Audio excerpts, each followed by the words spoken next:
Oh, you probably can't hear me on here. So live, they can hear me.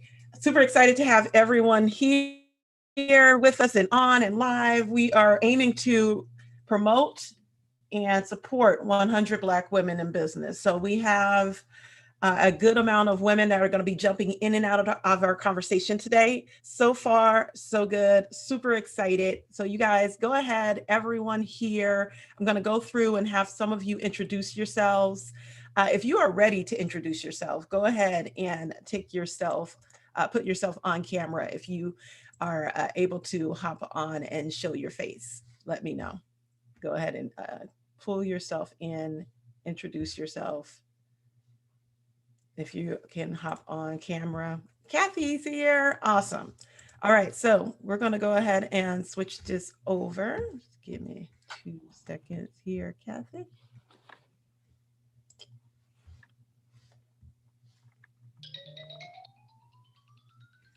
Uh-oh, cell phone. So as you can see, somebody's popular. Kathy, Jeremy's here. Linda's here. Kathleen is here. And I'll bring you guys on camera in just a moment. We'll go ahead and get started with Kathy, who is my co-host for, what do we call ourselves? We've had a couple of different names, right, Kathy? Like we've gone back and forth over a couple of different names that we've had. The Digital Weekly, Digital Sisters Weekly, Digital Marketing with Friends. Yeah. But I think we probably may just evolve into Digital Marketing with Friends. Yes, I think that's where we're going to. Digital marketing with friends is something that I began a couple of months ago, just from a need of folks asking me about digital marketing and marketing in general. So Kathy, tell everyone who you are, what you do, and tell us a little bit about your business. You are number one. So you're Black woman number one. Okay, so my name is Kathy E. Smith, and that's Kathy with the C, also known as Resource Rita, and I am a social media trainer and online marketing strategist, and I help business owners get on the right platform in front of the right audience with the right tools and resources. I love that. Every time you say it, I'm like, I love it. I love it. I have to get my bio together like that. So that is Kathy. Where can everyone find you, Kathy?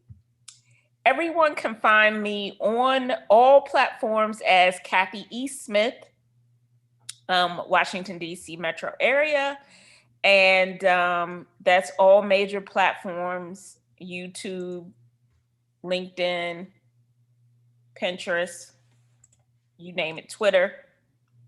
Okay. Everywhere on the interwebs, right? Yep. Okay, cool beans. All right. So now let's go ahead and let's move on over to Linda. Linda, tell us your business, and you're Black woman number two. You're muted. Good morning, everybody. This is very early on a Saturday, Missy. Yes, anyway, I know. My name is Linda Jones, and I wear lots of hats. Today, my hat is as a photographer. I'm a doula. I've been a doula for many years. And so I do birth photography, maternity, and postpartum shots, primarily of Black people. Awesome, awesome. All right, Linda is amazing. She is the co-founder of Black Women Birthing Justice, which is an organization I do a lot of work along with. I'm also a collaborative member there, and she's amazing. So if you want to know about birth, and I saw some people that were talking about they wanted to become midwives and things to that effect. So we might be able to get into that conversation, although we're focusing on business. We may be able to get into that conversation a little bit here today. All right. So that is Linda. Let's go to our next person here. Let's go to Carly. Carly just hopped in. Carly is a new connection for me. And Carly is amazing so far already. I am just like, yes, I love it when Black women just show up and do what they say they're going to do. Like, that's what we're supposed to do. That's what we're supposed to do. Right? That's how we work, right? So Carly, tell us a little bit about you, who you are, and tell us a little bit about your business. All right. Well, my name is Carly, like Jessica said. I am the CEO and founder of Black Girl Moves, and we seek to redefine the meaning of sisterhood in the Black community. I really believe that by strengthening our village and coming together and edifying each other, we'll be able to better our Black community all over the world. Like, we have these issues, whether you're Afro-Latina, Afro-Caribbean, Afro-European, African American. Once we are those daughters of the diaspora, and we spread out all over the place, we naturally seek to come together in that village form that we're used to. But in the different areas that we are, they break those bonds, right? So we have to work on the different forms of sisterhood, the fact that we're not monolithic. We have a lot going on, that it's sisterhood sometimes when you check your sister, right? Because we think sisterhood means we all got to hug and kiss and get along all the time. But sisterhood comes in so many forms. And so we just seek to strengthen those bonds and encourage networking, oneness with nature, back to our goddess form. And it's just so exciting to see all these women notice that that's something that collectively we're missing from the community, and how important it is and how integral it is to us. So part of that mission is supporting each other entrepreneurial wise, right? Because that's going to help lift us out of only having a $5 net worth, right? So we put together a holiday guide full of over 250 Black women entrepreneurs, and it is amazing. We just launched it for Black Friday. We posted again for Small Business Saturday today, and we'll be doing it for the whole holiday season. And that's actually how I got into contact with Jessica, because she wanted to know someone that had an outreach to women. And she's like, yeah, can I have a little help with this? And I was like, sure, what do you need? Here's 250 emails to amazing Black women-owned businesses. And she's like, okay. And I'm like, she's like, what do I have to do for it? I'm like, nothing. That's what we're here for. We're here to network. We're here to guide each other. And it's something that you see I get excited about. It's my ministry, and I'm not perfect at all. So if somebody 10 years from now comes out and says they got a video of me cursing out someone, it's probably true. Okay, but that's another part of us not being monolithic and understanding how to talk to each other and deal with each other and still come together and be like, but you're my sister, I want to see you thrive, right? So that is myself and my business in a nutshell, a big nutshell. But I'm really excited to be here, and it was really short notice because I think we just connected on Tuesday, Wednesday, right, Jessica? Yeah. So that was fun. But I'm so proud to be here, and I love what she's doing, and I think it's a relationship that's going to grow and mature, and I'm excited. Yeah, the thing about all of this is, I got this idea just out of a whim, right? Like I posted in a group, and I was just like, you know what? I'm just going to go for it. We have Small Business Saturday coming up on Saturday, and nobody was really talking about Small Business Saturday. Everybody really had their focus on Black Friday and selling stuff and doing stuff. And I was like, where's the support? Where's the support for Black women in business? How can we support them? And then I started thinking about the 100-man march. And I was like, it would be dope if we could do that virtually. And I was like, I'm just going to do it. Because I was like, well, maybe I should wait till next year because like it's on Saturday. And I was like, you know what? That is not my personality. I just do it. And whatever comes from it, comes from it. Great relationships have come from it already. So I'm super excited about everyone that is here and everyone that will join us throughout the day today. So thank you so much, Carly, for jumping on at last minute and then sharing with everyone and not expecting anything in return. It was amazing, amazing. So yeah. I'm super excited to have you here, and I'm grateful. I'm so grateful for all of the help that you've given us and the conversation that we're going to have today. Let me tell you, it's going to be amazing. It's going to be dope. All right, so we'll move on over to our next Black woman in business, Kathleen. I see you are here. I am going to add you to the screen here. So tell us a little bit about your business and what it is that you do. Okay, I'm Kathleen. I'm a family reunion advocate, a specialist, a speaker, author, and entrepreneur. I help family reunion planners facilitate family reunions that their families will never forget. I provide coaching, creative ideas, fun activities, tools, and comprehensive planning information. I'm on a mission to combat the narratives in families of the all too common occurrence of funerals being the new family reunion. I love that. I love that. And so right now, what are you doing to shift and pivot because everything that's happening with COVID right now? How are you pivoting it? Absolutely, absolutely. Um, it has really, really taken a toll on family reunions. Most family reunions for 2020 were either canceled, rescheduled, or um, people are just not doing anything. As a matter of fact, I have a Facebook group and I posted in the group last night, and I had an on and off button, and I was like, so for what's going on in regards to your family reunions? And most of the responses is like, we don't know, we're waiting. But my pivot has been more to spotlight individuals in my community. I have also been working on, and I shared this with you, I have started a registry, a directory for family reunions, and I plan to launch that very soon. So. One thing about family reunions, and then I'm going to move into the one guy that is here in the room with us to have him introduce himself. But the one thing about family reunions is they are the one and central true place where you can find out who you're connected to, how you're connected to them, all that good stuff. So not having that right now, especially in these days and times, has been something that's been really hard. I want you to talk a little bit about that, and then we'll go ahead and move into our next segment and introduce Jeremy. But talk a little bit about how important family reunions are to the Black community and why they are. Yes, family reunions are of ultimate importance to the Black community. As you all know, our history just got pretty much sabotaged.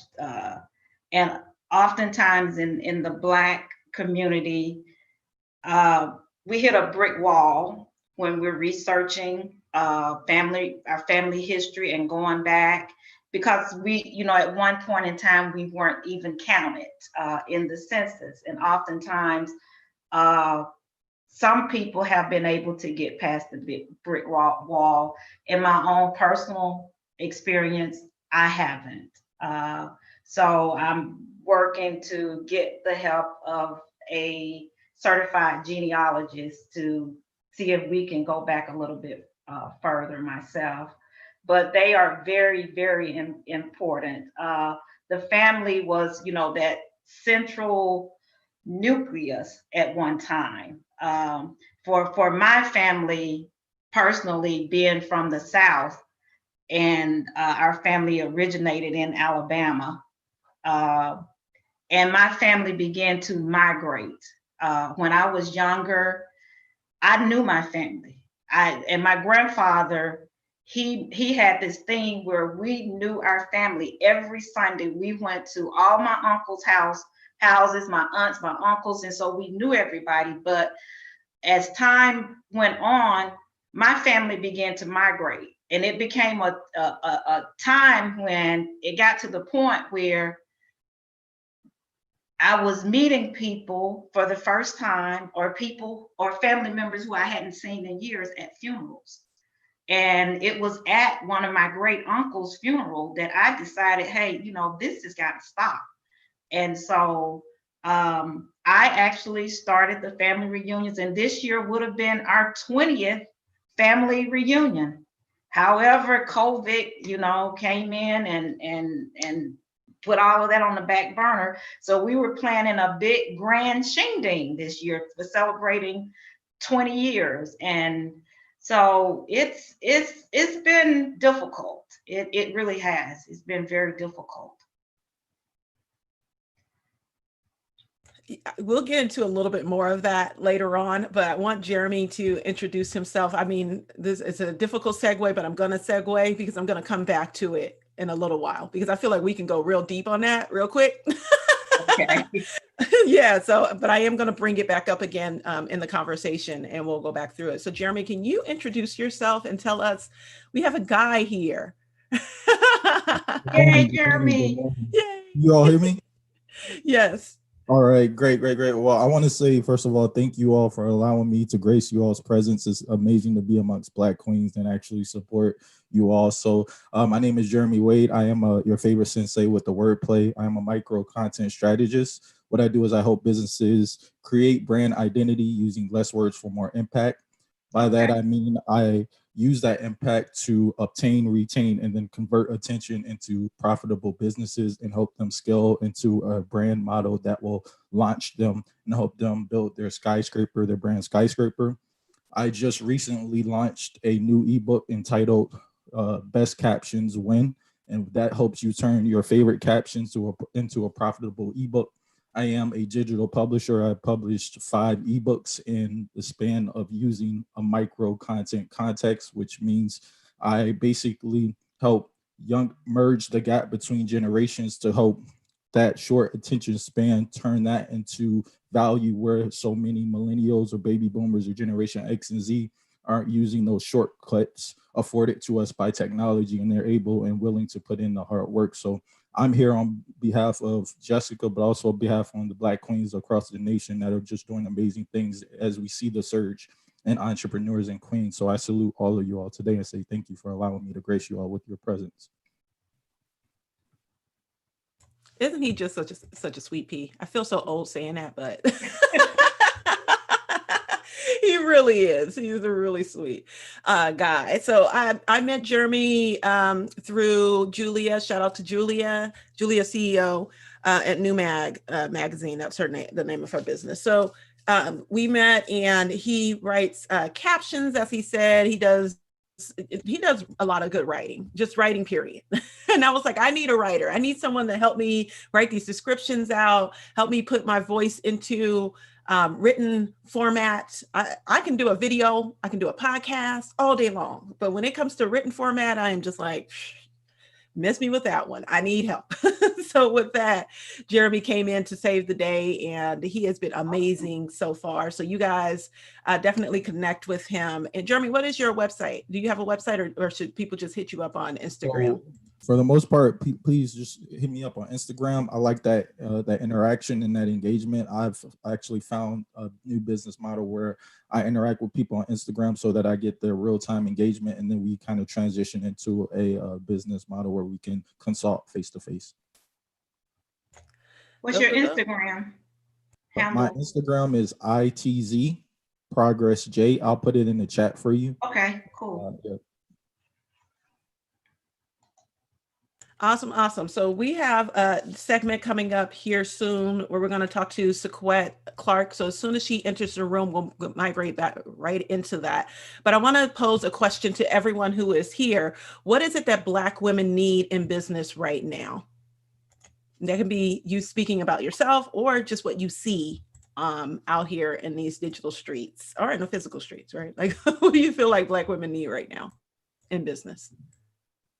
I feel like they need 2 things. Focus on the main thing and then offer other things, because we're multi-talented, and just consistency, because I see a lot of people where they might not necessarily have all of the knowledge that I have, that Jessica has, that other people have, but because they are constantly and consistently in front of people, they get the revenue or the numbers. Now, what that says for retention afterwards, I don't know, but I think that it's consistency and a single focus. How many of you have more than one business? Raise your hand.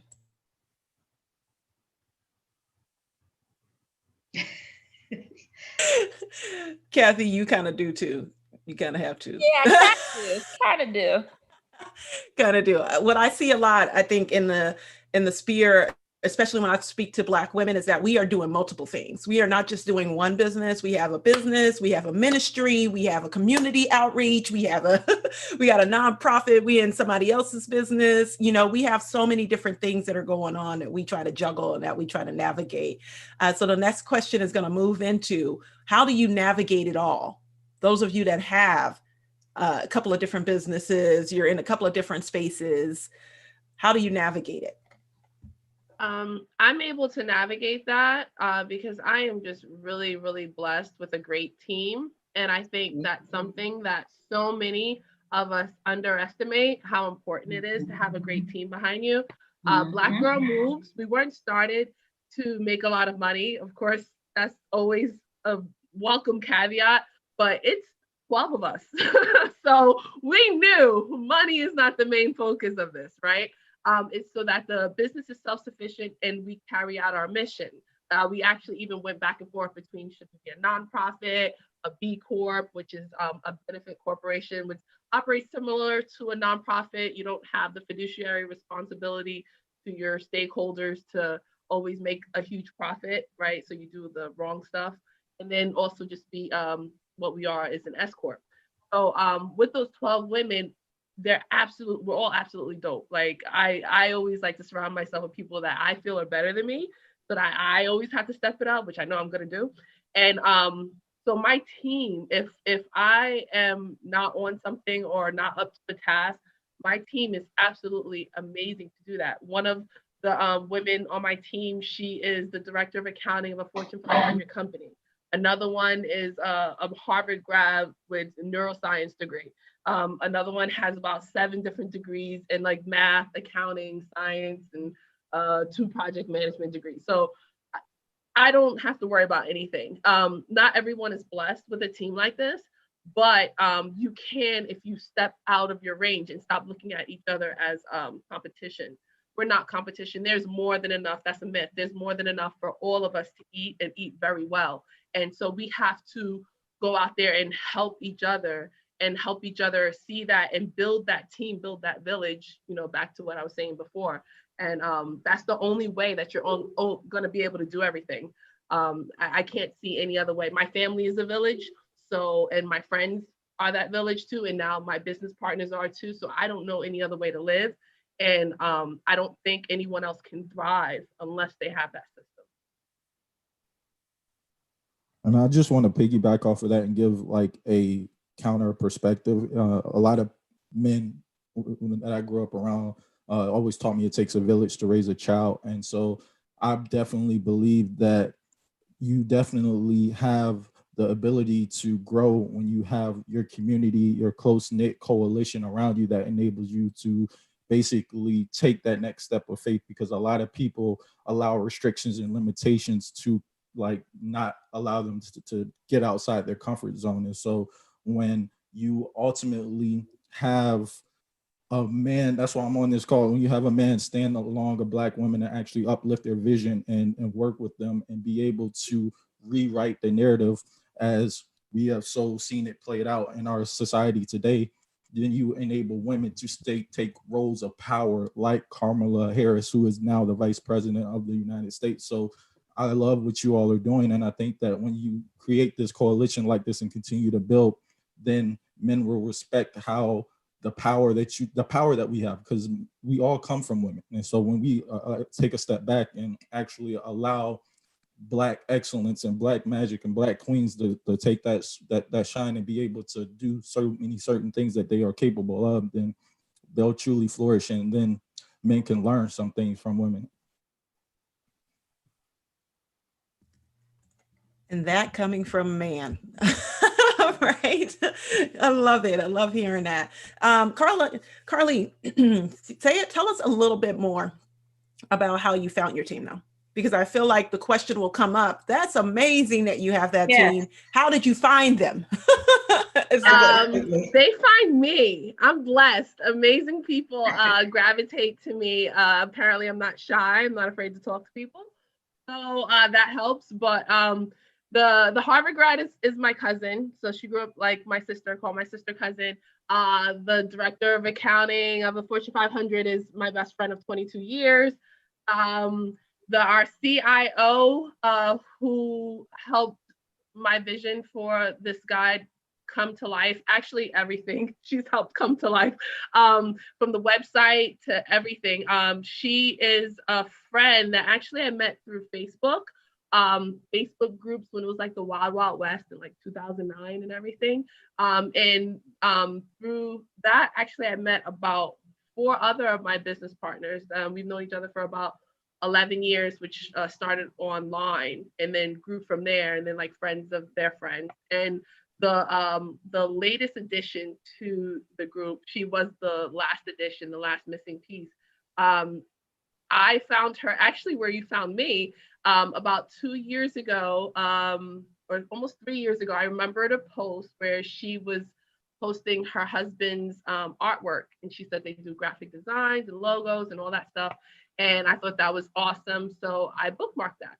And then he made a post closer to when we were looking for someone to do our logo, because the person that was doing our logo fell through. And instead of reaching out to him, I reached out to her. And we just talked and vibed, and it was just so awesome. And I was like, you know what? I would love for you to be a part of us. And yeah, and I want your husband to do our logo too. And that was the last piece. And so everyone that came connected, they weren't necessarily connected to each other. They were mostly connected to me. And for my 35th birthday, I was out in law school in San Francisco, and I wanted to do a Napa trip, but of course my birthday's in February, so that wasn't lots of fun. Like a fun itinerary for people just thinking that, like, what is there to do in February in San Francisco? But it ended up, all these ladies came out, and this is right prior to putting the company together. And we stayed in the Airbnb and had a blast. And then I was like, you know what if we could do this for other women? Because everyone did a toast. It was like an hour-long toast to me. And I thought that was the most amazing thing, that these people loved me so much to fly across the country to be with me for my birthday. And my itinerary was so much to do, and they didn't complain or nothing. And I just wanted to give that experience to other people. And I called up all the ladies and I said, hey, all of us got along. You think we can do a business together? And they were like, yeah. And then that's what we ended up doing. We all have the same mission and all of that. And when you're just a good person and you know what you want and what you're doing, you will gravitate all that goodness to you. I love that. Linda, I feel like you can chime in on this a little bit, because you have some amazing people that you're connected to, and you have an amazing network that you've built up over how many years have you been in the photography business? Like, I've been in photography forever, but I don't know. I always feel like a loner, but I guess I'm not a loner because I have all these people that, like you, who push me and support me. And my story with Jessica, other than being a part of BWBJ, is that I don't even know how. I think I showed her some pictures or so. I don't even know how we got on the subject, but she found out I was a photographer, and she looked at my pictures and she's like, girl, you need to have these online. You need to be selling these pictures. I'm like, yeah, right. Well, whatever, Jessica. And so she kind of planted the seed, but that was like 4 years ago. So I called myself sitting down to make a website, and 4 years later, it still wasn't done. So Jessica said, this is the time you really need to get on this, because there's a need for what you do.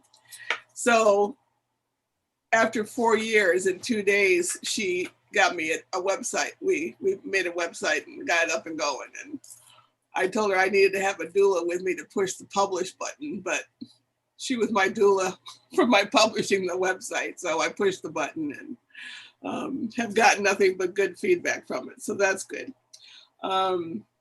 So yeah, I think it's just about, who you allow yourself to be open to for when you need it. Sometimes we're not always ready to take a step, and we just need to hold that information in our head for when we are ready to say, oh, let me go back to talk to whoever again, and let's see if we can get this going, because I think I'm ready now. Yeah. And I think that's a huge piece, is not to force people into it, right? Just show them what's available and show them examples and just be like, I know you can do this. So when you're ready, let's do it. I try to make sure that I don't push any clients into doing anything they don't feel good about, right? And then when they get to a place when they're ready, it's like, just let me know so we can move forward with it. Like Linda said, I've been telling her for a long, like, girl, you can make, like, this is, you have something right here. You need to do it.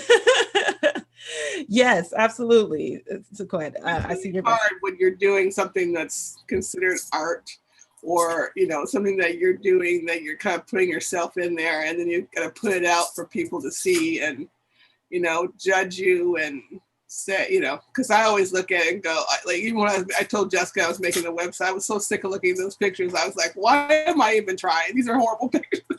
But it's just me tired of looking at them because I've seen them so much, but everybody else has fresh eyes on them. So it's a whole different thing, I guess. But I think we do that to ourselves. It's really hard to do that when you feel you're going to be judged and you may not be as good as what you think you are. And people are like, well, what is she thinking? Oh my gosh. I get that all the time, especially when I want to put together a video and I'm like, maybe I should, is the music, maybe I want to put this graphic, as a creative, you like over, and then you put it out there and somebody else is like, oh, that's dope. You're like, oh, okay, good. I got it. I can do this. Right. So I think we need to have the forums like this to say, just put it out there. That's what I want to tell everyone. Just put it out there, right? Whether it flops or it doesn't, whether it's successful, whether it gets 1,000 views or only one view, that one view could be someone at BET or Essence or whoever else, right? What other media platform that can expose you to so many more people, right? And it's so funny that we do this to ourselves, but when someone else has a business or has something else, who is the first one to tell them, go do it, put it out there? Usually us, right? Yep, Kathy, right? Right? It's usually us. So we sometimes have to look ourselves in the mirror and give ourselves that same pep talk. Like, no, I can do this. No, this is amazing. No, I can get to this. So we have our speaker that just hopped on. I'm going to give her a couple of minutes because we have a video to show, and then we'll move into the next segment. But we're going to go ahead and wrap this part up. What is the one thing that you need as an individually in your business right now? I want to go through the room here. Let's start with you, Kathy, just because I see you first here on my screen. I just need another VA, a virtual assistant. I just need a virtual assistant just for my membership site, and then let my current VA do everything else. But I would like just a VA that specializes in membership. Carly, go ahead and hop in. You know that, yeah. See, I would like to patch you through to someone. So please send us a message on Black Girl Moves. A good friend of mine, Cecily Groves, she has a VA company, and it's amazing. And she's done work with FUBU and their rebranding and relaunch and stuff like that. So yeah, I would love to put you through with her. So yeah. Awesome. All right, let's move to our next person, Linda. And what's the question? What do I need? Yes. Well, I guess two things. One, I want to get some more people to photograph so that I can build my portfolio larger, get a bigger number of photos in there. And the second, I guess, is just to figure out, now that I've done this, how do I make it happen? How do I market to stock companies or people who are looking for, not even stock companies, but people who are looking for images for their websites or podcasts or whatever. I don't even know what they would need them for, but how to hook up with those people that need Black images of, birthing people. Okay. And so Linda is in the Bay Area. So if you are in the Bay Area, if you know a pregnant Black woman, if you know a couple of pregnant Black women, if you know women that you think may become pregnant very soon, go ahead and hit up Linda, right? And Linda Jones Photography is your Facebook, correct? Yes. Yes. Linda Jones Photography is our Facebook. All right, Kathleen.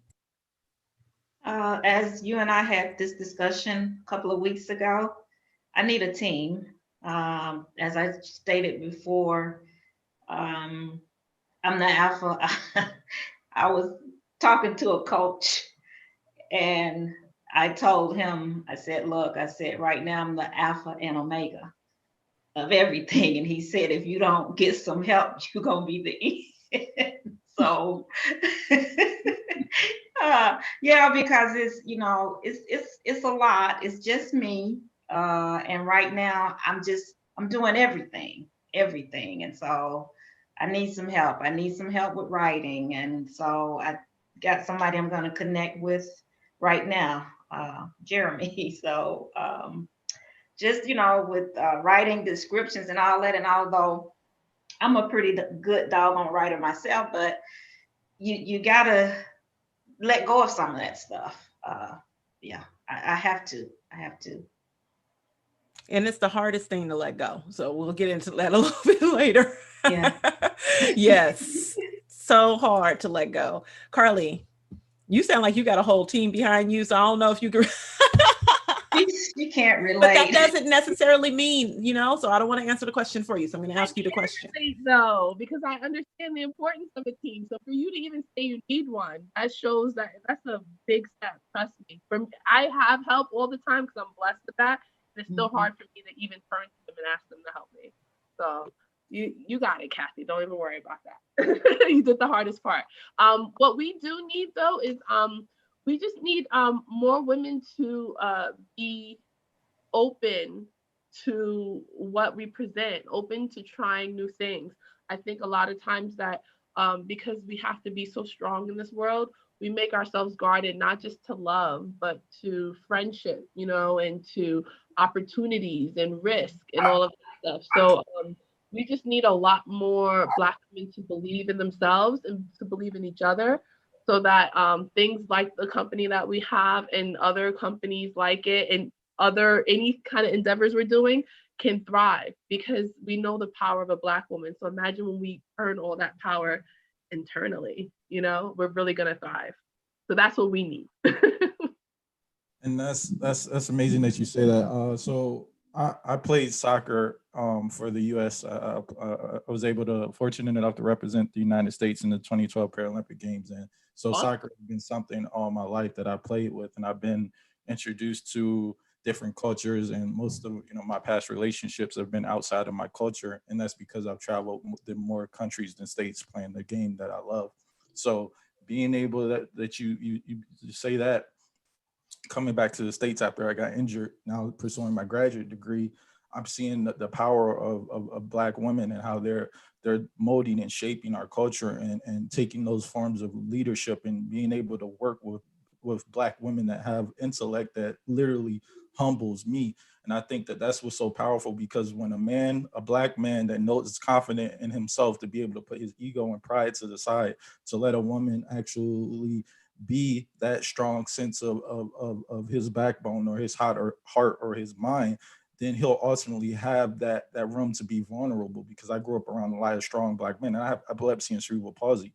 So like they taught me to like, yo, like either you're gonna straighten up or we're gonna teach you how. Like, so like that, being around women that like it's okay to, express yourself like that, a lot of stress and anxiety, off of me, because I stopped having a lot of panic attacks and stuff like that. And so I speak my heart. I'm reading a lot of the Bible and just kind of being more at peace. So definitely I appreciate that, because I'm seeing the essence of a Black woman. So I appreciate, things like this and how women are actually, stepping up to be able to like teach me, and I'm learning the beauty of a Black woman. Because when I grew up, I was in everywhere, like predominantly white sport took you everywhere that like you didn't see a lot of things that the essence of a Black culture.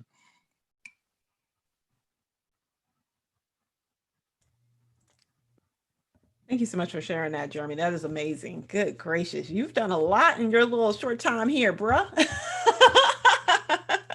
You are amazing. Good gracious. So I'm super excited that you two got to connect, Jeremy and Kathleen. You guys have the conversation. That's exactly why I brought all this together. So I love hearing that. I just wanted to acknowledge that. next, we're going to go ahead and move into our next segment. So you guys get to go off cam for a minute and just chill and hang back. We'll bring on our speaker and move into our next segment here. So we're just going to switch this over. All right. Now that's not working the way I wanted it to, so that's okay. We're going to do something else. So we're going to switch it over here, and Sequetta, is it Sequetta or Sequetta? Am I saying it correctly? Correct me. I'm horrible with names. You're muted. Hello. Hey, Hi. now I can hear you. Okay. Hi. How's everyone doing? Happy belated Thanksgiving. Yes. Okay. All right, Sequette. So go ahead and introduce yourself, and Okay. then we'll go ahead and move into our segment, which is a masterclass, Legacy After Loss, Building a Business That Helps. So go All ahead right. and move on into it. So first, allow me to introduce myself. My name is Sequette Clark. I am a yayo. And what makes me a yayo is that I've buried 3 of my 8 children. Stefante lived for 10 minutes, and she would be 24 if she were alive. Demarcus was murdered at the age of 16 to community violence, and he would be 30 if he was alive. And then lastly, Stefan, I buried my son Stefan, who was murdered by Sacramento Police Department at the age of 22, and he would be 25 if he were alive today. So I am Sequette Clark. I am a yayo. I am here to share with you all the reason that I'm still here, the way that I've been able to turn loss into legacy. So. Okay. So are you ready for me to just go on now, or? Yeah, no, go right ahead. Okay, Go on okay, into it. cool. All right, so I have You a sent me a written- video, so let me know when you want me to play it. Okay, that's at the end. That's for the end. Okay. Okay. So I'm a yayo, which makes me an emotional, fragile being who needs to be handled with care by all of society. Every day that I wake up, my children died last night. And so with that being said, one of my main reasons for being able even to be here to speak, even being able to have a business, even being able to be a productive part of society is the fact that I have identified who I am, what I am, and why I am. And so I believe that in itself is very important for all of us to be able to acknowledge who I am. That way, when dealing with someone in my position, you will handle this with care, and you will know that we are volatile. We are an emotional being, and it's not okay. It's not anyone's fault, but it's just not okay. And so that's my main core. So on to the master class, okay? I Am SAC Foundation is the business that I run. I am the foundation's CEO. It was founded by my son, Stevante Clark. I Am SAC has 2 meanings. The SAC actually are my son Stefan's initials, Stefan Alonzo Clark, as well as SAC being the nickname of our beloved city, Sacramento. So I'm SAC Foundation, like I said before, was actually founded by my son, Stevante Clark. I joined the foundation a few months later, and I became CEO a few months after that. My reason for joining my son's foundation and dissolving what I had started were for a couple of very important reasons when it comes to building a business. Number 1, what problem will my business solve? Number 2, who will be my clients, customers, or audience? And then number 3, is my business a necessity or a desire? So for I Am SAC Foundation, we aim to solve the core problems that led to Stefan's murder.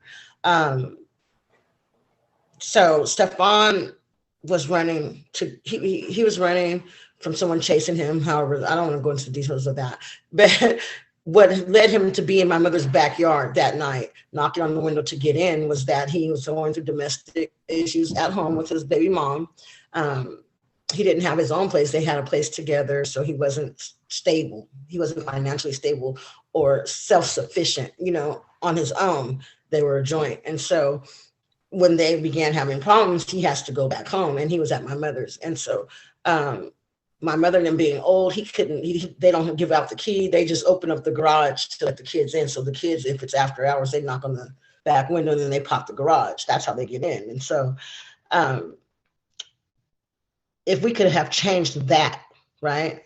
If Stefan had his own place, if he was financially stable and secure to where he had a job or career, had his own place, had the mental and emotional stability that he needed to be able to function when he got into breakups or things like that, then maybe he would still be alive.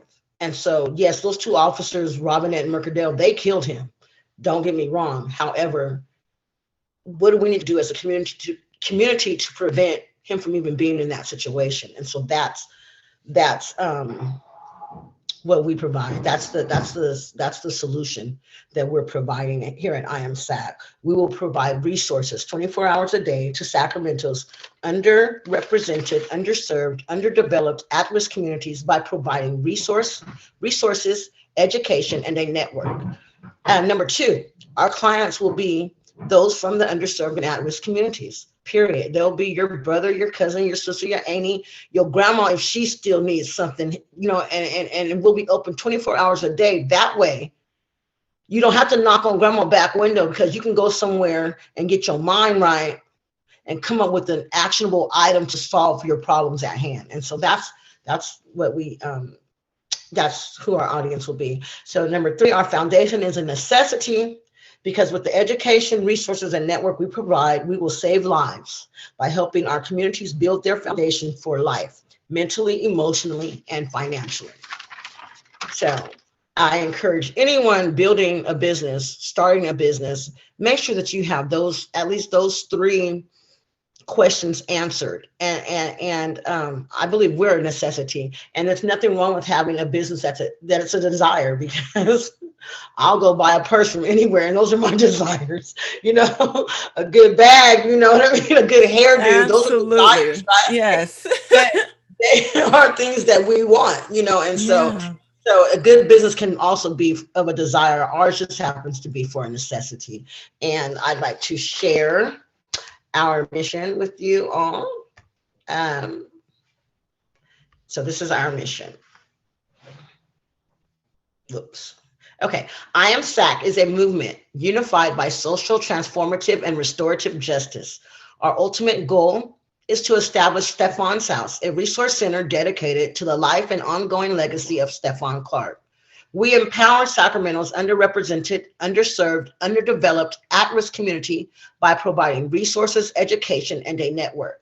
Some specific programs at Stefan's House will include health and wellness, healing programs, trade school training to create opportunities for those who don't plan to stay in school, and STEAM education to connect with the fastest growing job opportunities. We believe at I Am SAC Foundation, if you give a man a fish, he'll eat for a day. But if you teach a man to fish, he'll eat for a lifetime. So the SAC 6 are the pillars of our foundation. And our SAC 6 are, number one, bridge the gap between law enforcement and at-risk communities. Number two, inform and educate on policy and legislative change. Number three, provide resources and healing spaces to those in need in the community. Number four, commemorate the life and legacy of Stefan Clark in a positive light. Number five, receive recommendations from the community on how to prevent something like this from ever happening again. And number six, everybody love everybody. So how are we bridging the gap? Okay, we are, hold on, sorry. Okay. No worries, take your time. So we're bridging the gap by beginning the dialogue. Community sustainability. What does a healthy community look like? We must start with our own communities to improve relationships amongst one another. John F. Kennedy says, one person can make a difference, but everyone should try. And in the great words of Helen Keller, alone we can do so little, together we can do so much. We would like to see a high quality of life in our underserved communities. And one of the many ways we plan on doing this is by making wellness a priority, by coming together when it comes to loving our neighbors and doing unto others as we would have them do to us. We believe wholeheartedly in treating others the way we would like to be treated, getting back to the basics, and providing emotional and financial support to the underfunded community. We believe giving the community the proper transportation outside of the community so that they can explore different foods, cultures, fashion, music, history, etc. We would like our community to not only learn how to feed themselves, but feed themselves financially. This is the perfect way for getting community aligned with community. This cannot be achieved without a healthy partnership from law enforcement and elected officials, etc. Community policing. Community policing focuses on police working closely with communities that they are sworn to protect and serve. We would like to build a healthy relationship between law enforcement and those who provide their paycheck, so that it may feel as if police protect people, not property, in our underserved communities. We believe every member of our COPS program, our COPS program is Community Operated Peace Service, should be involved with SAC PD ride-along program. In that way, community may learn the difficulties and risks officers face in the line of duty, as well as getting law enforcement to listen, connect, build, and bridge with those they are sworn to protect and serve. And then we have, secondly, our pillar is inform and educate. So informing and educate. To inform and educate, we had a program that I spearheaded called Era of the Vote this past voting season. And what we did was ERA was an acronym for vote. ERA was an acronym. So Era of the Vote stood for Educate, Register, and Assist the Vote. And what we did, educate and inform the forgotten, uncounted, and underserved communities. We did broadcasts, and we did broadcasts on television as well as on social media, going over the ballot, informing those of what the ballot meant, what to expect on the ballot. We informed the people. We went to homeless encampments. So I personally went to homeless encampments and registered people to vote. Also collected their ballots for drop-offs. We offered shuttle services for people on election day back and forth to the polling stations, as well as the ballot box. And the highlight of the program was that we were able to spearhead a campaign to get the first ballot box ever placed in the Meadowview community. And so the ballot box is one of only two of its kind, in Sacramento. It's available 24 hours a day, 7 days a week during the voting season. The other one is in front of the Sac County Voter Registration Office.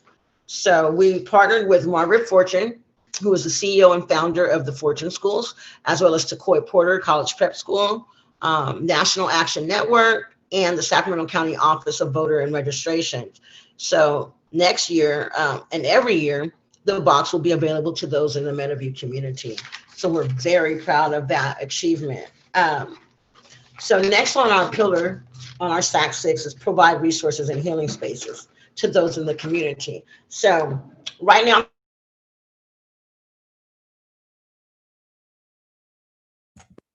oh, I think we lost your audio, Squat. We lost your audio.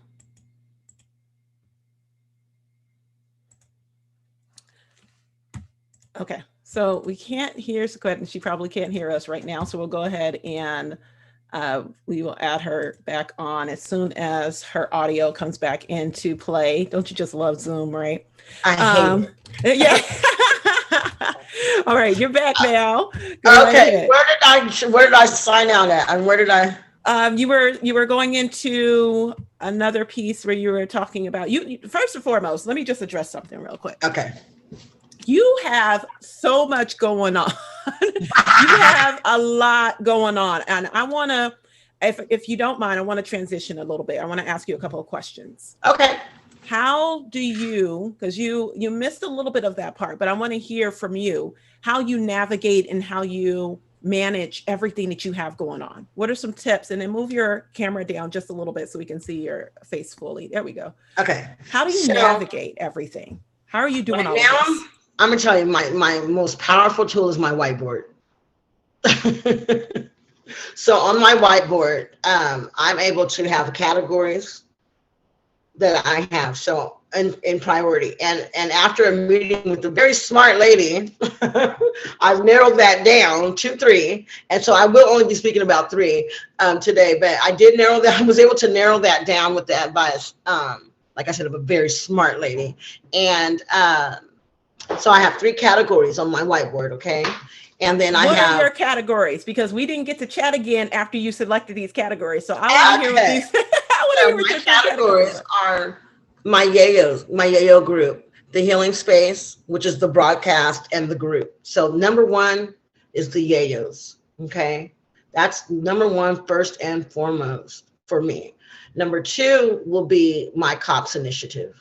Okay. And that's my community operated peace service. Getting that up and running is top of the line. Well, they're all top of the line, but oh, I broke up again, huh? Dang it. No, you're fine. You're fine. Oh, keep going. Okay. You're fine. All right. So, and then last but not least is Stefan's house, the grand opening of Stefan's house. So those are my top 3. Yes. Yes. So when we had a chat, you had several, like all these ideas and things you wanted to do. And what did I tell you to do? What did I ask you to do anyway? You said that first you identified with me, which I believe is so important when giving someone instruction. You have to be able to come from a place where the person knows that you understand where they're at. So you said, as a Black woman, as a Black mother, we are superheroes in our own right, and we want to solve every problem that we see. Sorry. I'm so sorry. Let me turn this phone off. I'm in a meeting. Sorry. And so with that being said, which that's probably somebody calling you right now to try to solve a problem, right? No. Okay, you see how my whole mind just, okay, so what it is that, yeah, you have to have the focus. Focus is number 1. If you're not focused, if you're too multitasking, you're not getting anything done wholeheartedly. You're not putting 100% into what you want getting done. And so that's where I was when we first met. I was all over the place because I had 10% here, 10% here, 10% here.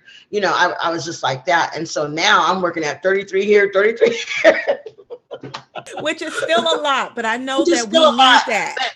But what I'm thinking is I'm going to make it a part of my schedule and give the most important, like Stefan's house, which is the most important because the Yayos is running itself. Okay. But Stefan's house is what we're gearing for the grand opening. And so if I dedicate 2 days out the week to that by itself, and then a week or a day for this and then a day for that, because I only do 4 days out the week for work. I can't do 5. Because it's a part of my life, and because I work for my son who's dead. He's my boss, and so emotions do play a big part in my work, and so yeah, that's how I've been able to. Well, that's why we work for ourselves, right? Because so we can have the flexibility and the ability to do all of these good things and work when we want to work, right? And set our own schedules. That is exactly what it is. And that's what it's about. Yeah. And so I'm so happy to hear that you took my advice and you were able to narrow it down to 3. I'm super excited for you and happy for you because now you get to, and what did I tell you to tell them other people that get you to try to do something else? I don't know, but I don't remember that part. I know I told you they need to just do it themselves.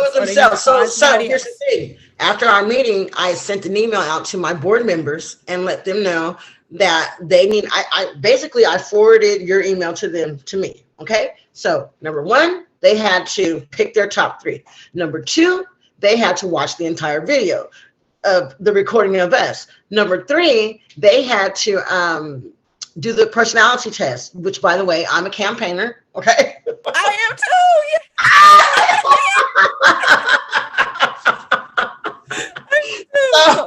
So and so those are pivotal parts in forming our norm for our foundation, because we're just up and starting. And so we've been storming for so long that now we need to get to the forming the norm, right? And so it's storm, form, and norm, right?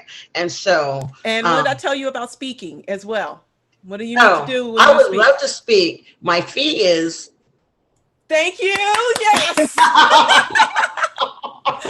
When anyone calls you to speak, that is the phrase you give them. I would love to Yes, speak at your event. My fee is. I would like to. My fee is, and if, when they say, well, why is that your fee? Well, what did you pay your last speaker? Exactly. You know, Right. so Move it into. yes, I yeah, don't want. I want everyone to hear what you're doing because I want them to be empowered by you. I know they already are. I know they're already encouraged by your story and the things that you've survived through. I mean, you right, know, the unthinkable, right? right. And I'm just so in awe of you. You're amazing. Thank you so much for coming on. You were going into your last little bit, so I don't want to take from that, but I wanted to jump in and ask you a couple of questions Thank you. because I I know you have appreciate a it. speaking event that you need to hop to. So Yeah, go I ahead and do. finish I up your do. spiel, and Okay. then we'll go ahead and Okay. move it to our next segment. So I was talking about the yayo. So right now, so that was the providing resources and healing spaces to those in the community. So right now, the resources that we put here, let me turn it this way. Sorry. Right now, the resources that we provide to the community in order to heal is our yayo group on Facebook. It's a private group where yayos are able to ask questions, cry, vent, rant and rave if they need to, update each other about the progress of their cases, thus on and so forth, without being judged or ridiculed. And they can share memories. They can talk about their lost ones for as long as they need to and not get on anyone's nerves. It's very important that we have that space to just get things off of our chests. And so our healing space is my Chopping It Up with Mama Clark broadcast, which is also live on Facebook every Monday, 10 a.m. You can sign up. I mean, you just go on my Facebook page or my son's Facebook page, Devontae Clark, Sequette Clark, or I Am SAC Foundation page. And we stream from those 3 pages. But what the broadcast is about, it's myself and 2 other yayos, Francis Navarez and Christine Vang.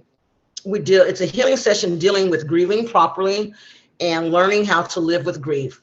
It's proved to be a very successful and necessary tool for any mother dealing with the loss of a child. It has even gained attention from the media and was covered by Kirsten Holmes on ABC 10 News. So you guys can Google Sequette Clark ABC 10 and you'll be able to see the broadcast. It was a really good show. I mean, really good coverage that they gave us about the healing session. Last but not least, we commemorate the life and legacy with the upcoming grand opening of Stefan's House. Now, Stefan's House is our 24-hour resource center with a free shuttle service to get the people out of their community and into their future. We're planning to open during the Stefan Clark Legacy Week, which falls during the week of March 18th, the week that my son was murdered. And it will take the death out of that week, and it will bring life back into the week with the birth of Stefan's House. So some of our milestones are, I'm just going to go over this really briefly to share with you what actually have we been doing here at I Am SAC. So we have the Stefan Clark Law. AB 392 clarifies that police officers can use deadly force only when there are no alternatives that would prevent death or serious bodily injury. We have the Stefan Clark Weekend, which has the Teen Summit, the Mother's Brunch, the Day of Love of Peace, and the Call to Action. And this year, 2021, we will be having the grand opening of Stefan's House. We have also been able to have a hand in the change of the foot pursuit policy in Sacramento. The police requires officers to assess the dangers that chasing a suspect poses to officers and to the public. So before Stefan was murdered, there was no foot pursuit policy. We also have implemented the body camera policy, where the police prohibits police from shutting down their body cameras and audio recording devices. So we have the Stefan Clark mural located between 7th and 8th Streets in Improv Alley. And the Stefan Clark Playground, which is at the Tacoy Porter College Preparatory School in Meadowview. So those are some of our milestones. And now, to close, I'd like to share a short video with you all in hopes to encourage you to become a part of our movement to make our city, our state, and our nation a better place. I thank you all sincerely for your time and for your attention in this. Thank you. Okay, Jessica. Thank you. Thank you so much.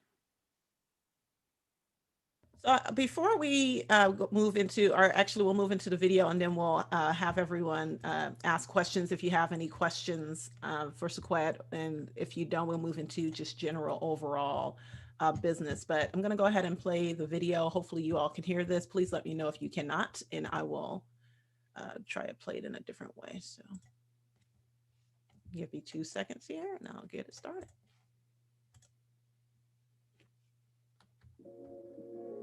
Stephon was a young father who was at a pivotal point in his life where he wanted to further his education and didn't have the resources. Can't hear it. To commemorate the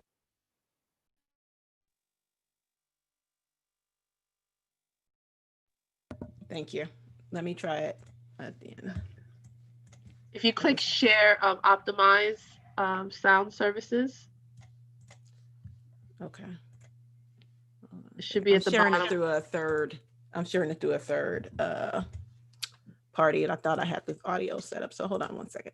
You guys give me 2 seconds to get the audio going on the video. Anyone have questions for Sequette? We'll move into the questions, and then once I get the video up, we'll go ahead and do that. I have a question, actually, Mrs. Clark. Okay. Okay, I wasn't sure if you can hear me. Hi, my name is Carly. So I know that what you're doing is just a demonstration of the strength that Black women have, demonstrated since the beginning of time, especially here in this country, due to what they do to our husbands, our children, our fathers. Can you hear me? Yes. I feel like, okay, yeah. So but Carly, we can hear you, but we can't see you. Is your video off? I have the hourglass, so I'm trying not to touch anything before it blows up. So if you can hear me, I'll just deal with that right now. No worries, go right ahead. My video. But yeah, so that strength that you embody, that obviously is innate in all of us, which is a gift and a. Pardon me? So Sequette, or Carly, as soon as you get back up and running, go ahead and jump out the room and jump back in. She was right in the middle of it, and I think her computer started to act up. Does anyone else here have any questions for Sequette? Any comments about what she's doing? I just wanted to say that I salute you and I wish you peace and blessings to you and your organization. I actually remember your son's story. So may your organization grow exponentially in support, and you continue in your strength. Thank you so much. I received that. I received it. Yes, I just want to echo off of that. As a Black man in America today, living in a predominantly white neighborhood, I appreciate what you're doing. And I have clients that live in Sacramento, and they express the same frustrations to me because they don't know how to communicate effectively or articulate themselves with the authorities because they feel as though they might be a target and they have a target on their back. So I go outside to take out the trash in my apartment complex, and I feel the same way. So I do appreciate what you're doing, and I thank you so much. And if I can help in any way, please let me know out here on the East Coast. I will call you on that. Thank you. If you could just type in your information in the chat. Thank you so much. I appreciate that. No problem. I will. Yeah, it's our goal. So I'm like I said, I was a mother of 8, 4 boys, 4 girls, and I was a single mother. My husband and I, we split. And so raising 4 sons, to be men, to be able to stand up for what they believe in, but also to stay alive in Sacramento was a challenge. After I buried my first son to community violence, I redirected my parenting, and I redirected. Okay. So we're going to go ahead and give this a try here, and let's see if you can hear it now.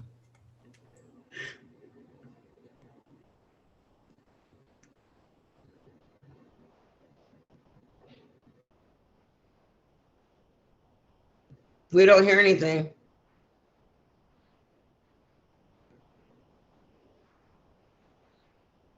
Can't hear anything. Jessica?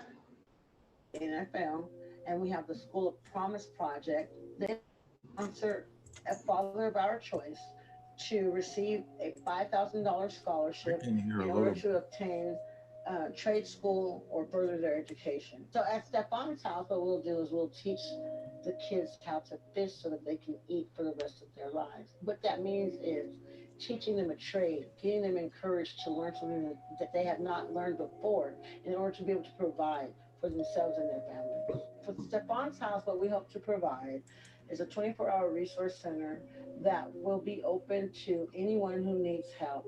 We'll have employment wraparound services where we'll be able to lead you to getting a job so that you don't have to go and do things that would be illegal. We need to be able to police our own communities. And so with that, we have implemented a COPS program, which stands for Community Operational Peace Servants, so that they are able to assist and serve the community in all types of situations and circumstances where we do not want to call the police and have our people murdered, but we can call each other and save lives. Right now, I Am SAC Foundation is on the forefront of changing the way that social injustices have been done in our city, our state, and our nation. We are in this new civil rights movement head on. Donating would help us in every step of the way.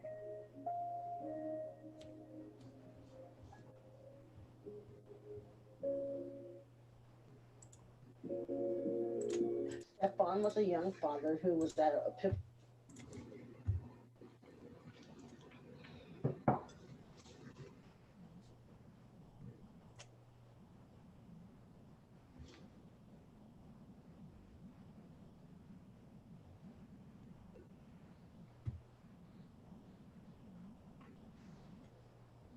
Okay, so we got it going. I hope you guys were able to hear that. If not, I will go back and I'll play it towards the end of our session today. But Sequette, thank you so much for sharing that with us. And Carly,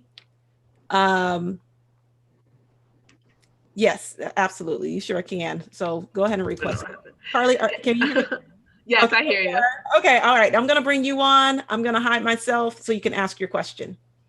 Okay, yes. So basically, highlighting the strength that we know is innate. What besides your son's memory pushes you to go on? It has to be another kind of inner drive. Is this something that was always in you, that you had plans to do? Obviously not specific to that cause, but just business wise and being a campaigner, as you said you are. So being a mother of eight, a single mother of eight, where I raised my children in the underserved communities. I was always the hub for the kids. Okay, I was always the hub. I had four sons, and they were all popular in their own lane, and so I always had different kids over at my house. I was the woman in the neighborhood who would see a boy walking down the street with his pants down, tell him, pull him up, get your pants up, answer me yes ma'am, don't you talk to me. Manners will get you into places where education won't. So, I've always been a nurturing mother, a voice for the youth, and people would come to my house and just ask me how to do this. How do I go about achieving this? What should I do in this area? So that's always been who I was. I've always been a host of resources. Now it's just more focused. Now I have narrowed down my resources because I used to be like 211 for the for the neighborhood, literally. And so now I've just really zeroed in on what resources I'm gathering for those, as far as education, as far as mental wellness and emotional wellness, and financial stability. So right now, those are my three focus areas in making a change and giving back to the community. Thank you for your question. Yeah. That's awesome. Thank you. Thank you for taking time to speak with us too. Yeah, Yeah, no absolutely. And so tell us a little bit about how you've been able to see the legacy of your son move on afterwards. What are some of the things that you've been like, wow, this has become so much bigger than what I thought it would Okay. be, So that's a good question. Thank you. The first thing that wowed me when Stefan was killed was the freeway. them shutting down the freeway. I get chills over my body every time I think about that. So years ago, they had the Million Man March, okay? And I wanted to attend. And so I was driving. Me and some of my friends were driving and trying to get there. And the entire freeway where they shut down I-5 downtown, heading north, it was gridlocked. And so we realized that we would not make it because it was so gridlocked. We were there for hours, not being able to get out of Sacramento. And so we just got out the car and just started, like, you know, we were celebrating life that way, okay?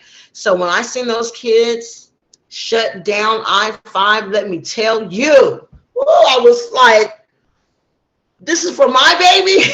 Like, you know, oh my God, it was so powerful. That was one of the most powerful things I've ever seen in Sacramento, was when they did that, and when they did the arena, but just the freeway, when they just stopped the world, nothing moves because my baby's gone. That affected me in a way that no one will ever. I will never be able to express in words how that affected me. Another thing was that Stefan's dream coming up was to play professional football. So, you know, most Black boys either dream to play baseball, football, or basketball. And I heard you, Jeremy, talk about soccer, and all my kids started off in soccer first. So, you know, we really encourage sports, you know. And so Stefan dreamed of playing football professionally. He wanted to go to college at Oregon and play for the Ducks, and then he wanted to be drafted to a professional team. And so that didn't happen for him. But when the NFL I'm gonna cry. When the NFL put my baby's name on 8 different players' helmets, and my baby's name was able to run the field, woof. That that was crazy for me. That was just like nobody but his mom and his brothers knew how much he wanted to be an NFL player. And so that was big. That was so big. And now their NFL are sending us a helmet on his favorite team, on the Patriots, with his name on it, you know, for us to put in the foundation. That's like a gift from God, you know, after his death. That's like, you know, everything happens for a reason. And I hate the fact that my son's dead, but it was his death that has catapulted us into change. And the fact that we look at him as a martyr, okay? The fact that his life was taken in order to cause this change, his life is gone, right? But God was like, here's your dream manifested, you know? It doesn't get any bigger than that for a mother. So that was another thing. That was really big for me. Yeah, and I just want to commend just your strength, like the fact that you are just still here standing, you're able to, you know, come on a Zoom call, right? Like, it's amazing.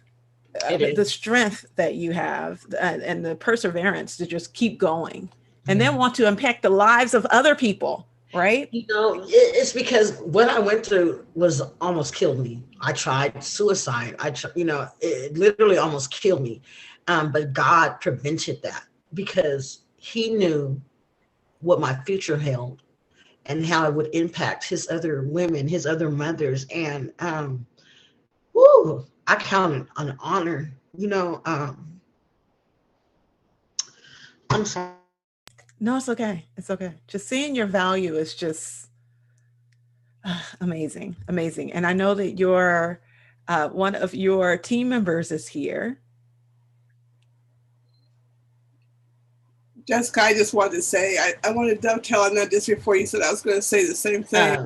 Yeah, so Linda, go ahead and come up, because Mama Linda is, she is our saving grace for sure. So I just wanted to applaud you because, as you said, you could have gone down a whole nother path. You know, we have choices in life when things happen to us. And I speak from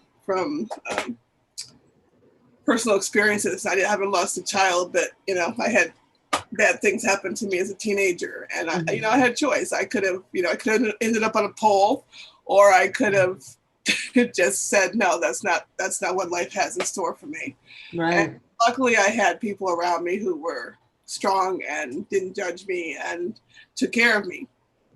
And for what you're doing, to be able to come from this such deep, deep, dark place, it's just, Jessica wants me to see me, just to have you come from such a very, very dark place that no one can understand unless it's happened to them, and just say, no, I'm going to make the world a better place, even though my sons and my other babies are not in it. I'm going to make it good for the rest of my kids and for the rest of the world. And to be able to have the strength and the wherewithal and the love to do that, you know, even to work with the cops, you know, just, you know, you could have just said, you know, F the cops, you know, may they all die. But that's not what you're doing. You're saying, no, we need to fix this. You know, we need to fix this. We can't keep doing this the way we're doing it. And I'm really old, and I just have seen lots. And I just watched that show that Tahenti Coates book that they put into a documentary, and I'm just like, I just can't believe we're still in this place. I can't believe that we're still fighting the same fight, you know, all these years later. And it's people like you who are going to keep fighting that fight and give the rest of us, you know, the strength to carry on and not just go, I can't, you know, I just can't, because you had this happen to you and you can. So I applaud you. I send you much love in all that you do, and you're going to go far. So I see it. Stefan has a very good mama. So thank you.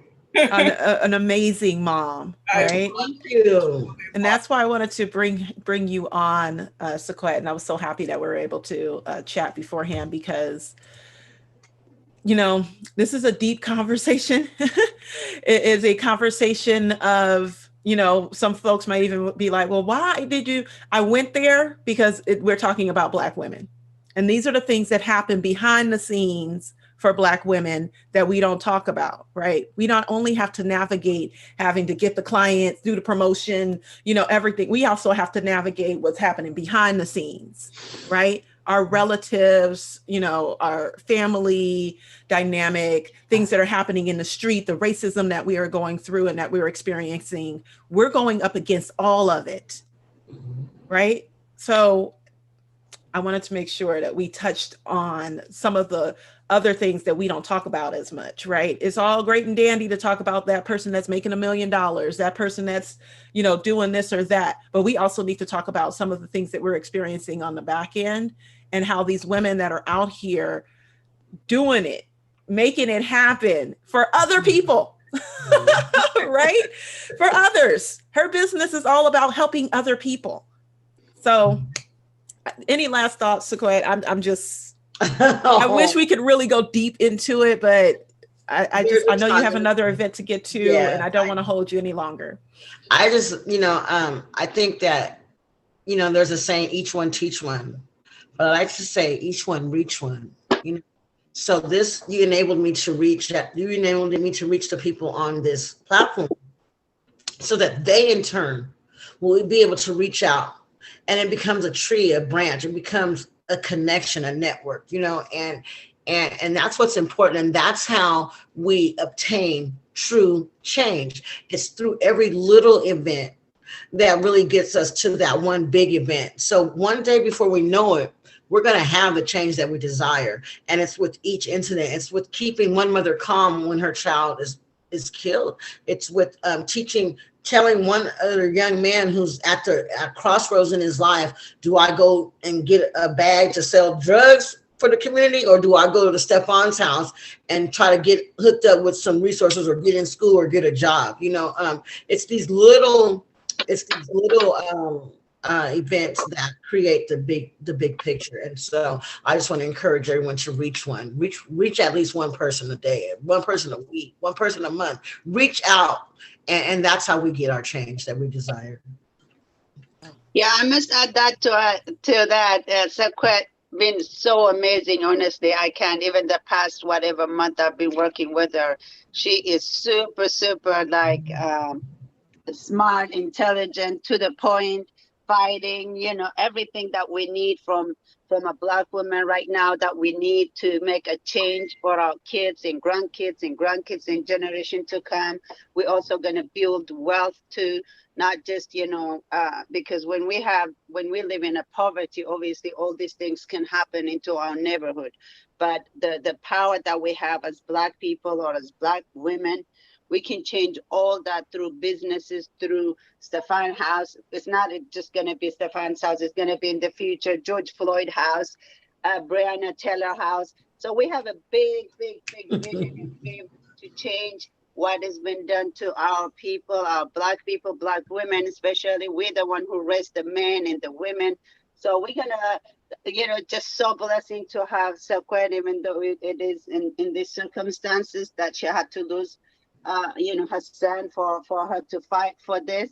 But it's just such a refreshing and blessing to have such a powerful woman to do this, what she's doing. So we have to support her in every single step. This is just a small step. We just entering, but we're gonna have to take the big step so that our ancestors paid for but with the blood and with the sweat for 400 years. Now we have to take it and change for our kids and grandkids. And Sakwet has been working so hard. I'm just so proud of you. That's what I wanted to say. Thank you, Zion. So for those of you who do not know who Zion is, that is Zion Tadessa. She is first the owner and founder of Queen Sheba's restaurant, Ethiopian restaurant on Broadway, but she's also the CFO. She also sits on the board of I Am SAC Foundation. So I appreciate that, Zion. Thank you very much. You're welcome. Thank you, everyone. Yes, Anzi, I'm sorry, I didn't mean to jump in. I had No, to absolutely. put that in before she leaves. No, you are part of making the whole thing happen on the back end as well. So absolutely. Yeah. So tell us a little bit about your business, and then we'll go ahead and move into our next segment. But we want you to introduce yourself and tell us about your business. What number are we on in Black women? Anybody I was supposed to be keeping track here, but I've been navigating the back end. Yes.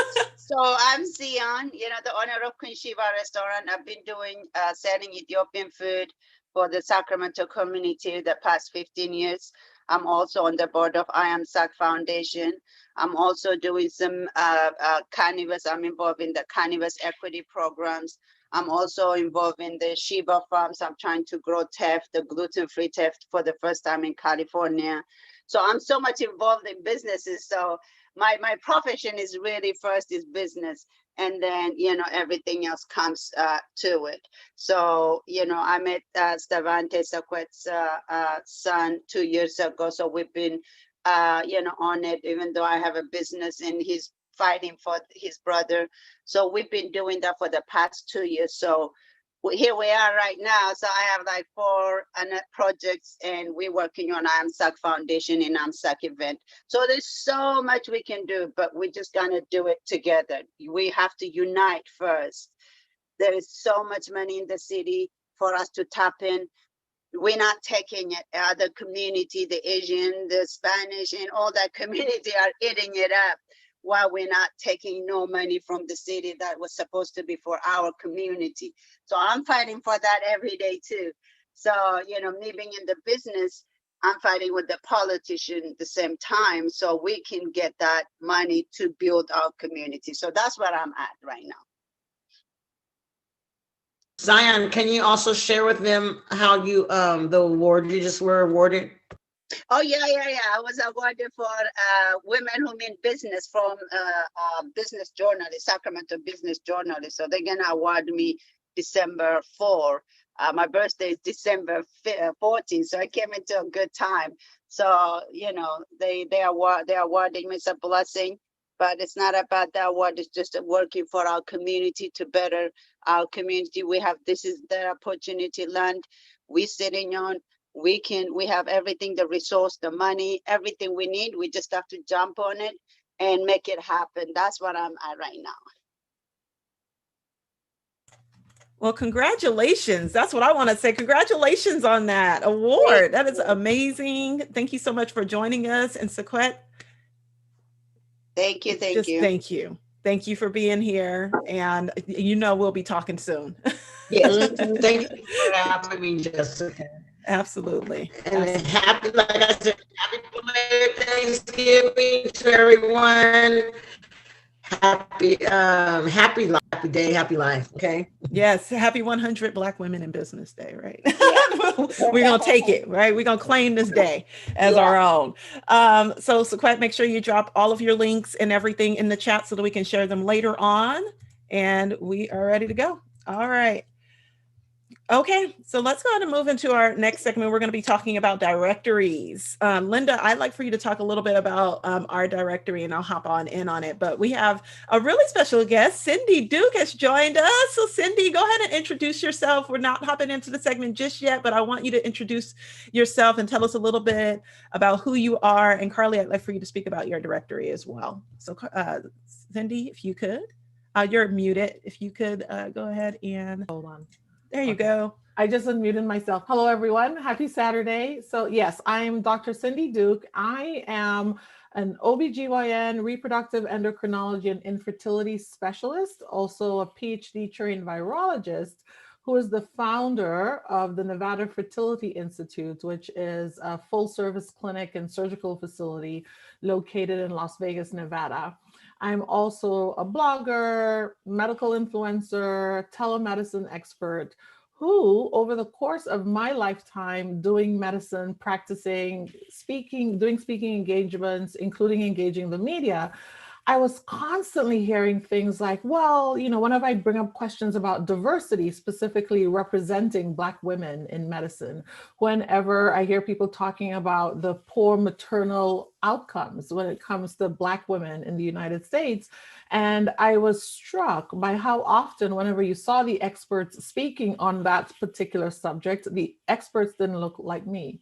And I wanted to find out, well, why aren't you talking to the Black female doctors, the Black OBGYNs, the Black high-risk obstetricians, for example? Or why are we always seeing shows that are depicting even cosmetic surgery, et cetera, but it's not a Black doctor really doing these things, definitely not a Black woman. And universally, the answer used to be, well, we can't find anyone. Do you know anybody? Do you know anyone? And I kept thinking, well, I know a lot of Black female doctors. That said, I recognize that Black female doctors only make up 2% of all physicians. And so it meant that while I knew a lot of Black female doctors, I realized, you know what, that's because you're a Black woman, you know them, but the world needs to know these phenomenal women. And so I reached out to a few friends. I said, you know what, I have a website, I have the capability, I'd like to start a directory of Black women physicians. And everyone I reached out to said, absolutely, I'd want to be a part of it. And it has been tremendous. I mean, I launched it back in the late summer of this year, and we're already up to over 100 physicians, all of whom are stellar women in their own rights. They're all phenomenal stars. They're all women who either are leading up their own facilities, they're heads of departments across the country, hospital directors. Some of them are directors in the pharmaceutical industry, but women who can speak to practically every aspect of our health, women who've lived our own health experience, women who can also speak to why we're seeing some of the disparate results when it comes to maternal morbidity and mortality in the United States. And really, I'm really pleased with how far it's come already. A number of them they've had different opportunities to go to different media opportunities because of this directory. Others have had patients find them. It is not uncommon, which was the other thing, because I'm active on social media, it is not uncommon for people to reach out to me and say, do you know of a Black doctor in my part of the country? And now I can literally say, not only do I know of one, I know of several from whom you can choose from, which is outstanding. Awesome. I love it. I love that. I love it. So we're going to go into our next segment here to talk about how to start a directory and some of the things that you all have experienced as Black women in the directory realm of things. Linda, I'd like for you to come on and talk, and Carly, I'd love for you to come on. So hold on one second. I'm going to bring you guys up on here. Linda, if you would talk a little bit about the directory that we started with Black Women Birthing Justice. Sure. The story is very similar to Cindy's. I am a Black birth and postpartum doula here in the East Bay and California, in Oakland. And I've been doing this for over 30 years. And still people don't know what a doula is. It's amazing to me. And probably people on this call don't know what a doula is. But a doula is someone who gives emotional support before, during, and after a woman gives birth, or a birthing person gives birth. So I would go to conferences, or I would just be in the world, and people would say, well, first of all, what is a doula? Because I had to give them that spiel. And then when they found out about it, they would say, well, how do I find one? And I want a Black one. And I'm like, oh, that might be a little more difficult. And mainly because the doula phenomena started out as kind of a white thing. And that's kind of how Black people see it. If you see it depicted in movies, it's always some young hippie-like girl carrying a bag full of potions and stuff. That's not what a doula is, and especially doulas who work in community. And so we're trying to get more and more Black people trained to be doulas, so that the community especially can have someone who looks like them at their birth. Because personally, I feel like that's the way you get the best outcome when you go, if you're going to a hospital to give birth, because they really are kind of killing us in there. And it has nothing to do with our race. It has to do with racism and the way we're treated and how we're not listened to. And so if you have someone that looks like you going with you, then you're ahead of the game, because you have someone who can watch out for you, can kind of advocate for you if necessary, and educate you before you get there, which is the most important part in my estimation. So with Black Women Birthing Justice, we decided that we needed to bring people from around the country to one space to let people know that they're out there. So we started a Black doula directory and asked people that if they were a Black doula to please come and for free list themselves on our directory. And so that's how that became a thing. And we have probably, I think, over 100 now, Jessica, maybe, I'm not sure. We're in the process of redoing our website and making it even snazzier for doulas to put down everything that they do and have searchable keywords for people and such. But it's just so necessary that Black women find someone who looks like them to be with them in birth, because I just feel it's so important. And I tell people, of the 30 years that I've been doing this, probably the first 25, I could count on one hand the number of Black clients I had, because we just didn't do it. We didn't think it was important. If we knew about it at all, we thought it was a white thing and not for us. And we'd always say, well, you know, my mom's going, or my sister's going, or whatever. And that's all well and good. They should be allowed to be there to witness your birth, but they're not voiced in what's going on at the hospital and how to get you through the tough spots and to help you walk the walk that you want to walk while you're in the hospital, if you have plans to do it a different way than the hospital might want you to do it. So a doula is really important for in-hospital births, in my opinion. And then it's really important afterwards to have someone who looks like you help you. You know, someone who's not afraid to come to your house, and someone who knows your culture and knows the kind of food you like to eat and doesn't look at you like there's something wrong with you if you're eating that food. So I just feel it's really, really important to bring together Black birth workers so that we can find them, both OBs, midwives, and doulas.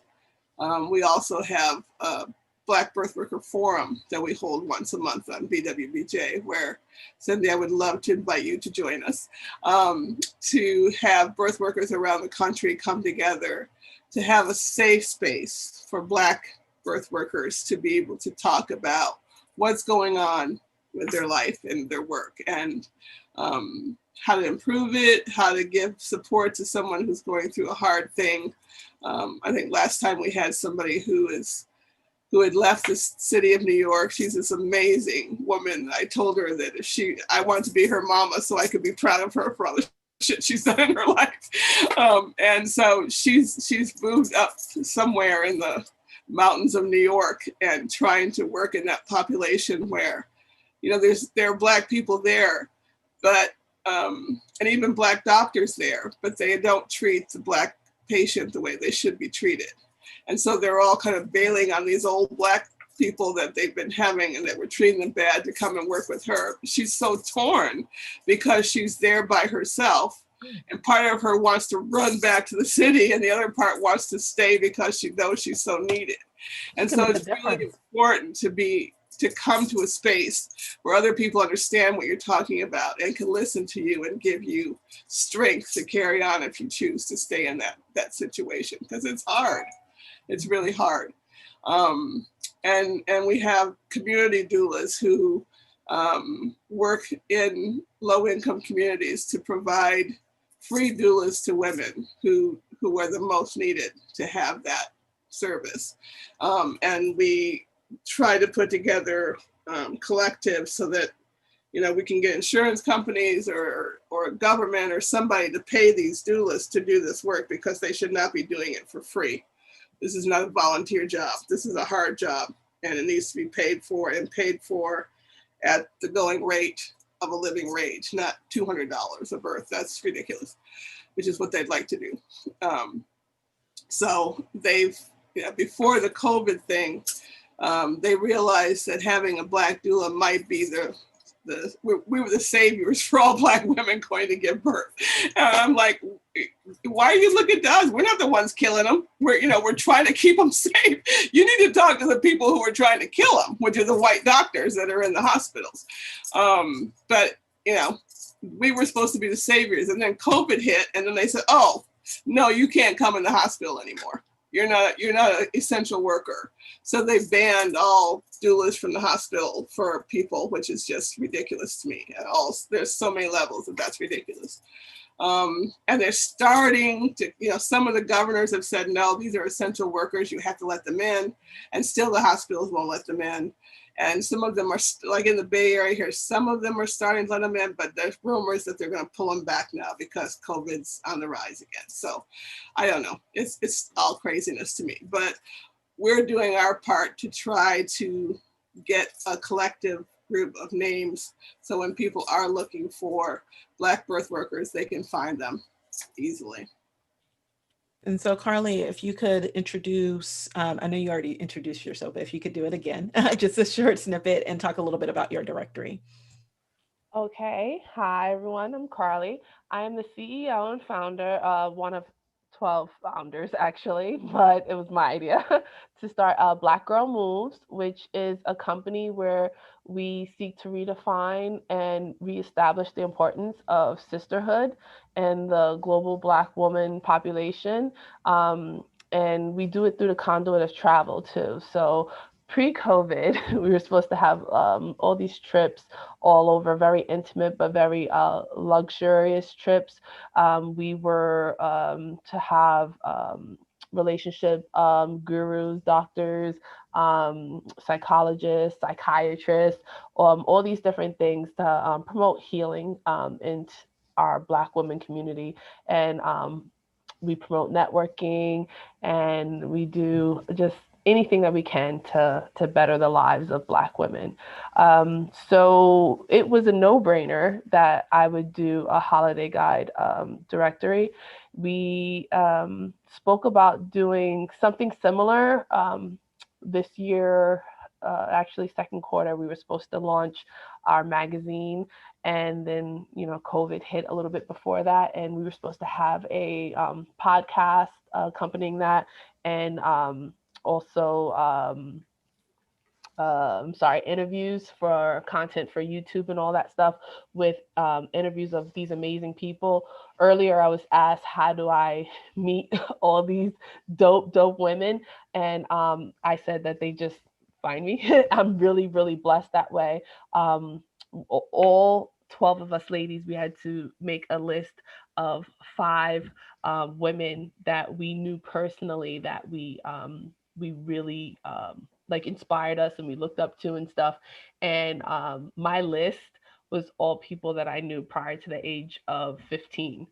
So I think one is cancer research doctor, Memorial Sloan Kettering, like stuff like that. And I'm just like, I know her, So it's people that inspire me daily, and they'd have no idea that they do, except for when I get really soft and I get mushy on Facebook and stuff and make posts about them.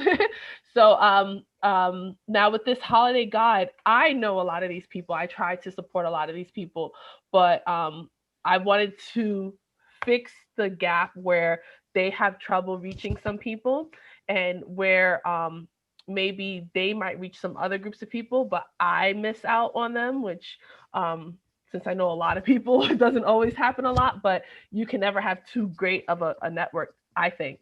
So I was blessed that I put out the bat signal for this, and initially within the first week, we had 120 registrants.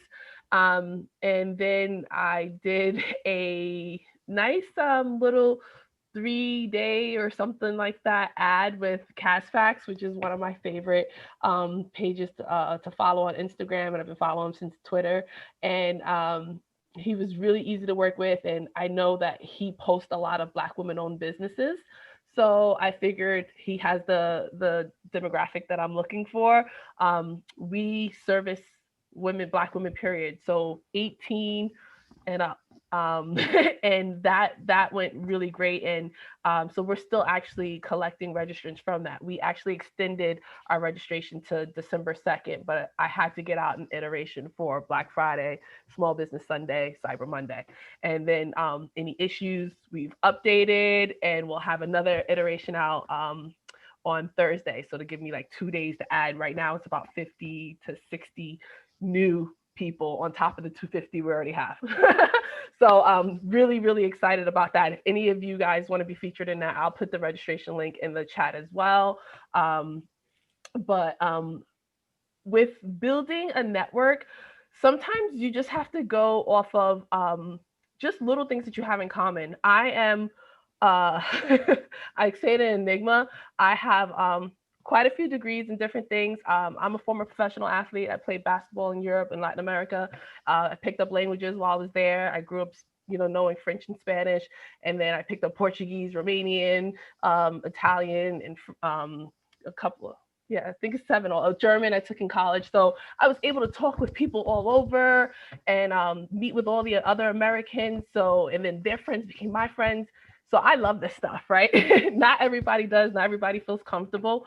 But since my playing days ended, I would use social media a lot to connect with people. My daughter ended my career. So I was a mom. I went back to school to do my master's and stuff. So I really didn't have a life. And for the first 2 years, a year and a half of her life.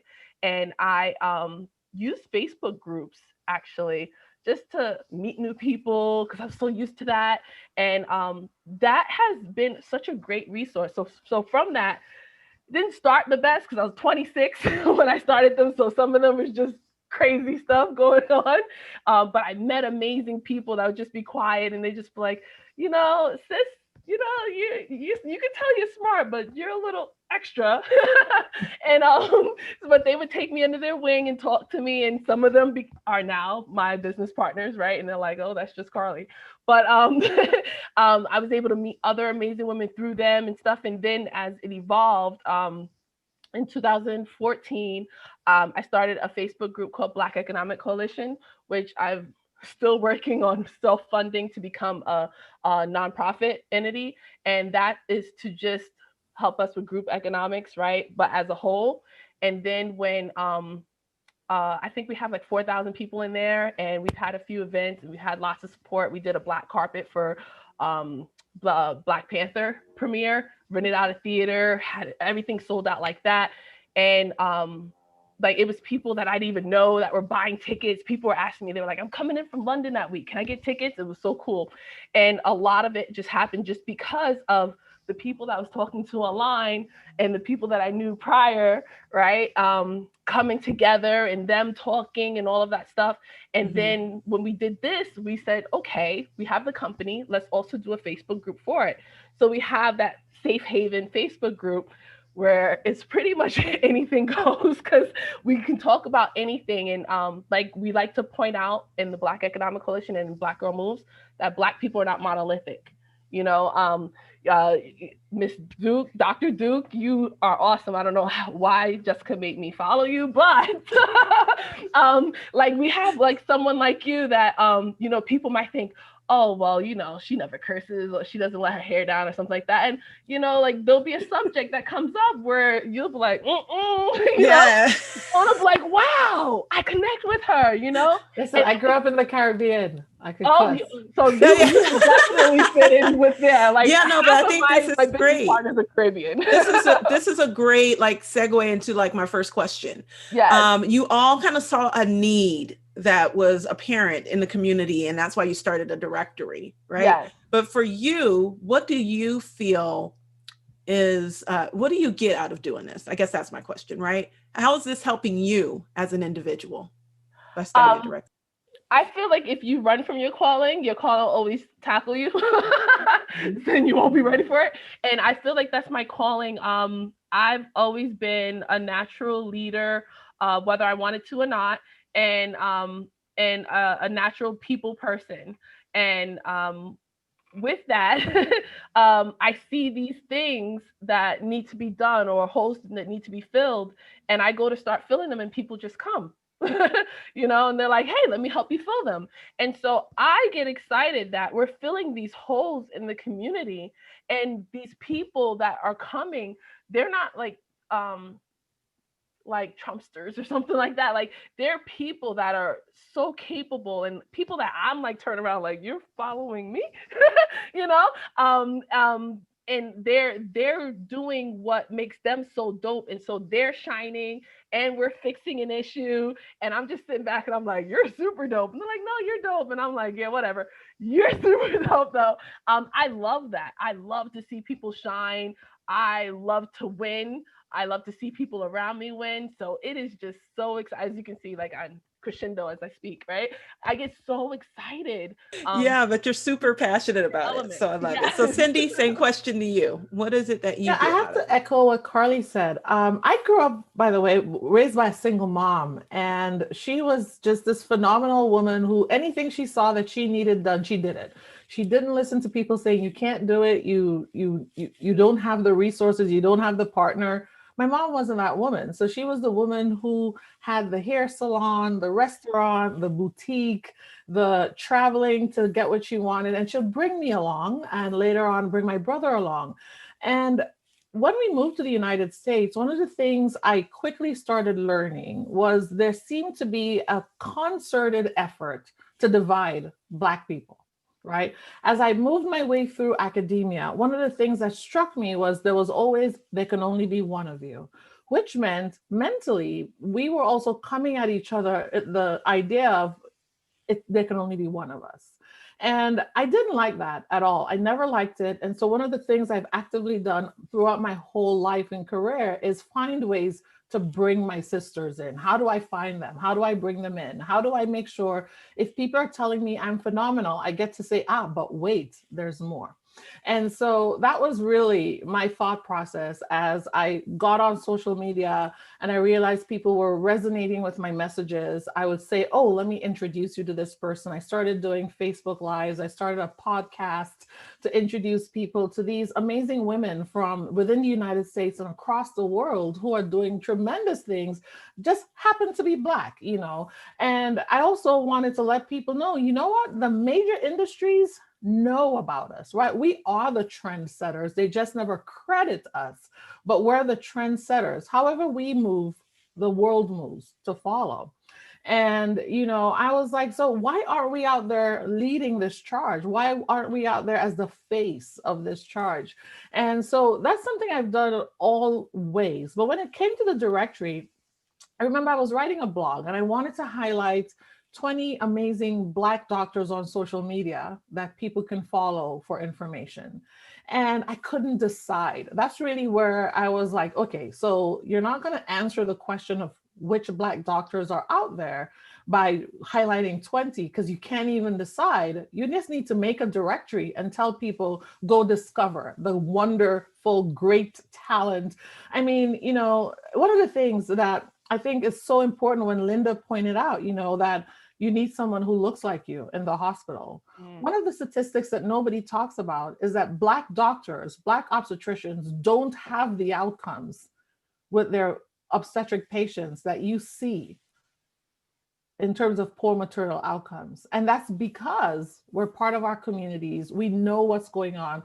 We believe each other when we hear we're in pain, right? Because that's one of the issues is when Black women express concern in a labor and delivery unit, they're dismissed. They're dismissed. It doesn't matter how famous they are, how wealthy they are, we're dismissed. The doctors oftentimes were dismissed. It wasn't until we started coalescing and saying, you know what, we're going to get our messages out there and we're going to put out statements. So, you know, we started the directory and part of 2 groups of Black women physicians who also put out statements. So we have one that we now call MOCA OB. And we put out our own statements separate from the American College of OBGYN, separate from, you know, the American Society of Reproductive Medicine. We make our own statements. We have, you know, I'm a fertility doctor. One of the things that led me to start my own fertility clinic was I was traveling the country interviewing for jobs as I was finishing my training. And I was struck by the fact that there was absolutely no clinic led by a Black person, male or female. I was struck by the fact that whenever I suggested it, people chuckled. You know, when I said, well, I want partnership, I want to be on a partnership track, and people were dismissing me. And I remember I said to my mom, well, you know, it's going to be a simple one here. I just need to start one.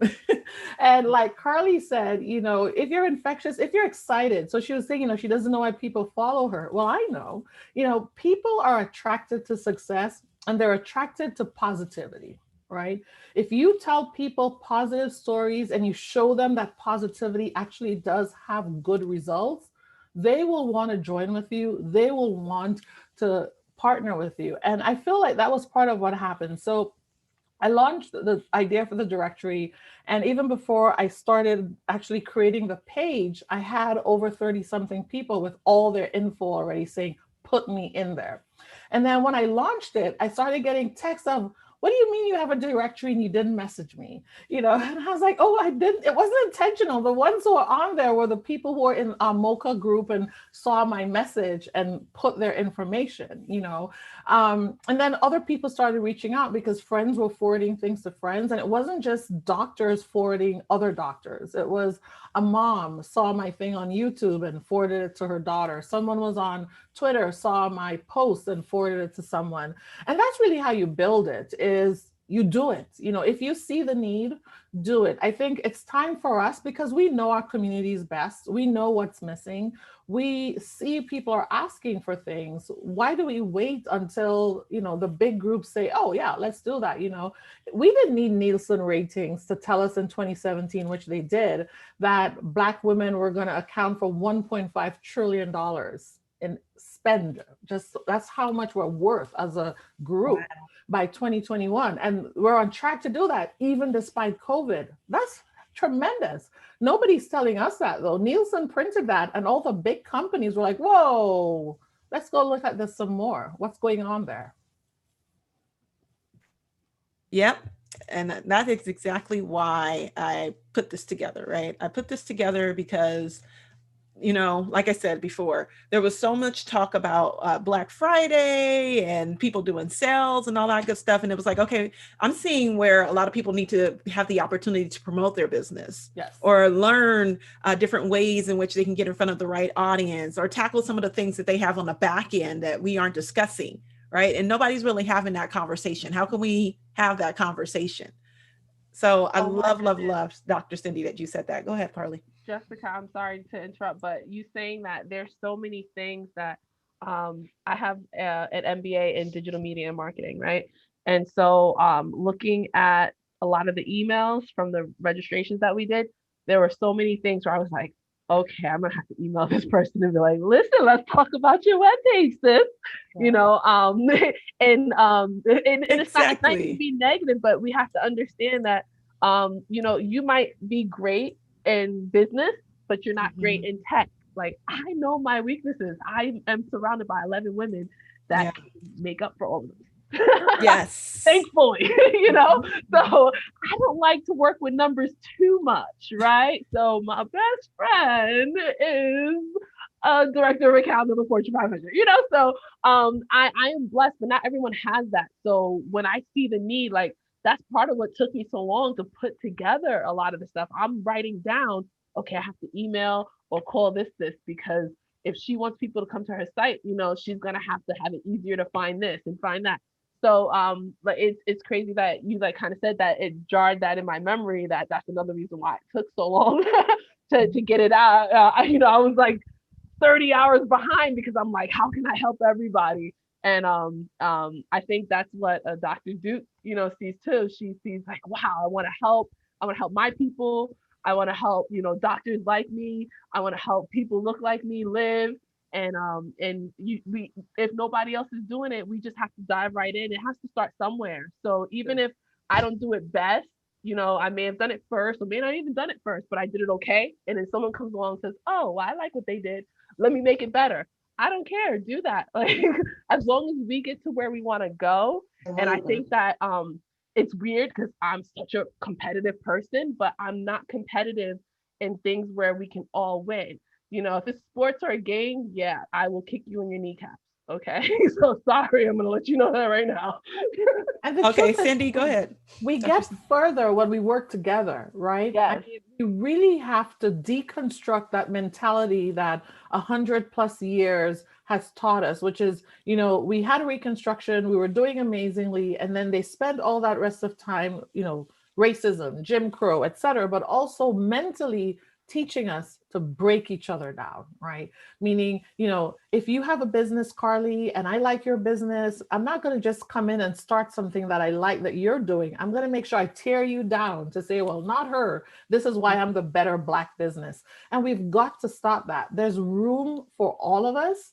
There's room for us all to work together, to collaborate. I like to tell people there are 7 billion plus people in the world. I don't need to take Carly's 10,000 that she's working with. I'm going to go to a different 10,000 market and target. We can all do this. And I think it's a mindset thing that we have to work on as well, which is why I love events like this, because it's an opportunity for us to all showcase how well we're doing individually, but also how all the opportunities are there for collaboration and that mutual buildup going forward. Exactly. Eliminating that competition between Black women. Mm-hmm. My partners, I'm very shallow. They're all beautiful, right? There's this thing where they say, oh, Black women can't get along, Black women can't work together. And that's what I mean by we're redefining sisterhood. Like, when I go out, I go out with amazing women. I like to be the ugly person in the group, like, I like to be the stupid person in the group. And I say that not to say that I am or trying to get fake praise, but I'm saying that that's how highly I view the people that I surround myself with. And instead of us trying to belittle people or, try to one up something, like, what are you even winning? Like, what is that doing for us? And we can have, Dr. Duke, you could have the same 10,000 clients that I have, because you might provide something to them that I can't, and vice versa. Like, it doesn't have to be in a competing manner.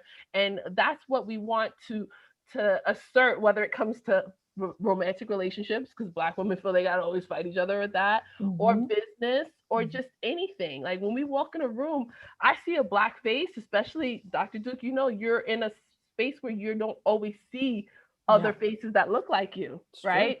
When I do that, I was in law school in the Bay Area. When I went to these events, I would walk in and look for faces like this and be like, hey, sis, how are we gonna show out tonight? You know? Exactly. And people be like, what's your angle? And I'm like, ain't no angle. We're gonna kill this, you know? I think that's the thing, because they're always shocked, right? When you approach them with this excited, oh my God, there's more than one of us here. This is gonna be good tonight. And there's this shock because I think for so long, we've always expected that if another Black person shows up, that is my new adversary. My adversary has shown up, and we have to change that. So yes, I do the same thing. I'm like excited, and I'm like, listen, we're not fighting here. I wouldn't say not fighting, but I'm making sure they understand that tonight it's about us being amazing and causing these people to want to invite us and all our friends later. Exactly. Or mad that we didn't invite them. Yes. That's how I really like it. I want them to be like, hey, I want to hang out with those two beautiful, can I say Black? You're like, yeah, go ahead. You can say that. Yeah, it's true. Very true. All right, so I have another question to pose to you all in the directory of the directory business. I'm going to say it that way. The directory business. You've talked a lot about, you know, collaboration. You talked a lot about making sure that Black women know that they're appreciated, acknowledging another Black woman, all that good stuff, and then bringing together a platform, and which is the reason why I brought this together, is I wanted there to be an actual visual image of all of us together on one screen. Right. And supporting each other, talking about things that we were going through, all that good stuff. But tell me some of the things, some of the challenges that you've come up against with starting this directory, right? Be real with us. Get to the nitty gritty of the actual challenges. And send, Linda, can you speak to this? I feel like, I don't know, I think I've done most of the work on that. I'll speak about the Directory for Black Women Birthing Justice, but tell me, Linda, do you have something to add to that before I get into that? As far as blockages? Yeah, like challenges. Yeah, I think the challenge is that everybody doesn't have the excitement that we do about something all the time. I'm just getting ready to go to LA next week and meet with some people at a retreat. And part of that retreat, I decided is I need to talk about how BWBJ can put together a doula collective, you know, a Black doula collective, because I think it's needed. I started one a while back, but that has now kind of morphed itself into being more of a queer space, which is fine. I think they really need that. They need to have a space where people who are queer or who are gender binary or whatever they are can have people, again, who looks like them, who is in their culture, to take care of them. But that's not what my dream is. My dream has always been, since I started becoming a doula, is that I wanted one day to be able to pull together other Black women to work with Black women in their community. And I want them to be from that community. I don't want people coming at them. I want them to be from their community. So I want to find people in communities that want to teach them what doulas are and to bring them into a space where they can become a collective, make money, and support other Black women. So it's a challenge to kind of find those people, tell them what we want them to do, convince them that it's a good thing, and then put it together. And as far as the directory itself, it's just a matter of getting people to do it. I truly sometimes don't understand what it is. You know, I was just, we got a grant to give Black doulas $1,000 to support Black women. We couldn't give the money away. And I'm like, what the hell? Wow. Is everybody getting government employment so well that they don't need $1,000? I would do it for $1,000. You know, I do a lot of shit for $1,000. You know, may not kill somebody, but I would do a lot of stuff for $1,000 if somebody wants to give me to virtually help somebody because, with their dual service. And we couldn't give away all the money. It's amazing to me. We had to go back into the few people who said, I want it, to give it to them again, because they were go-getters and said they would do it. But I think even with this opportunity, and Cindy, I'm going to move to you next. Even with this opportunity, right? I was like, okay, you guys are saying you're having trouble driving traffic. You're having trouble getting clients. Come on this live stream, $10, okay? All right, $10. That's all. I'm not doing anything else, right? And then if anything, you at least have the video afterwards. And you wouldn't believe how many people's like, well, it's not free. Like, no, I want you to invest in this, because I think those people just really don't want to invest in. They don't want to be successful. They say they do, but they don't want to do the work. And can I add to that? Absolutely. I see as a business person. Let me pull you up. Hold on. I think it's a lack of unity. And I think in our community, when I see other community, no matter what, they don't like each other, they have unity. When it comes to businesses, they unite to create. So that is what, if we are united, regardless, I always say everybody love everybody. I'm not trying to marry you. I'm trying to work with you. So if we don't have that mentality that we as Black people work together as unity, trust each other, we're still going to have that problem running into again and again. So we have that power as Black women to create a business and bring other people. It's like me, I have that kind of opportunity right now. I'm building. I want my people intentionally. That's what I do. Look for my Black women or Black people to get into that business. So in that way, I'm informing and educating them. So they'll say, oh, I can get in that too. So we have so much lack of information and education into our community, especially when it comes to businesses. Unless we bring our people into businesses, we're still gonna be lack of building generational wealth. We don't have anything to pass down to our kids and kids. Like for example, for me, I came from Ethiopia. I'm selling Ethiopian food, but it's just a small restaurant. But right now I'm trying to build cannabis businesses with that small business. I'm trying to build farm businesses and other businesses. It gave me, that small business gave me a door to be able to get into other doors and then open that door for my people too. But sometimes what happens when we open the door, we try to close that door behind us in our community. We have to educate that. There's plenty, especially for us.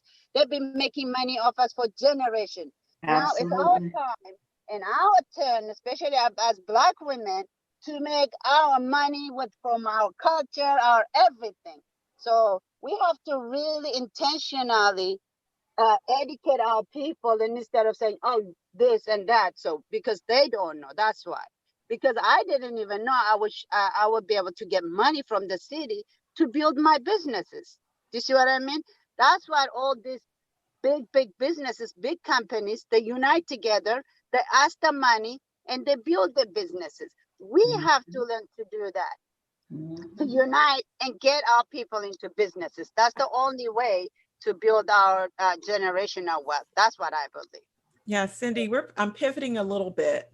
We were talking about struggles and things, but I'm going to pivot a little bit. But Dr. Duke, we had a conversation offline that I really want you to dive into, because I think this is a perfect opportunity to dive into that. We talked about how others are utilizing the culture of Black people, and you went into it a little bit, but I'd like for you to kind of discuss how, and Jeremy and I had this conversation on Instagram yesterday.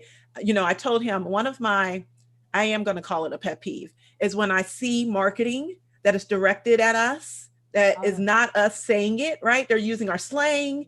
They're saying crib, our girl, sister, all of that stuff, right? And they're trying to bring us into the marketing, right? Or they got hip hop music playing in the background, the whole gamut of everything, right? But we aren't on the marketing campaigns. We aren't the ones giving the voice, right? They're taking from the culture, pulling from it, putting people in it, all that good stuff, but they aren't actually utilizing us to be either the reference point Plus, they're not taking that money and then putting back into the industry or back into the culture. I want to say that back into the culture, right? The industry itself, especially online. Oh my goodness, right?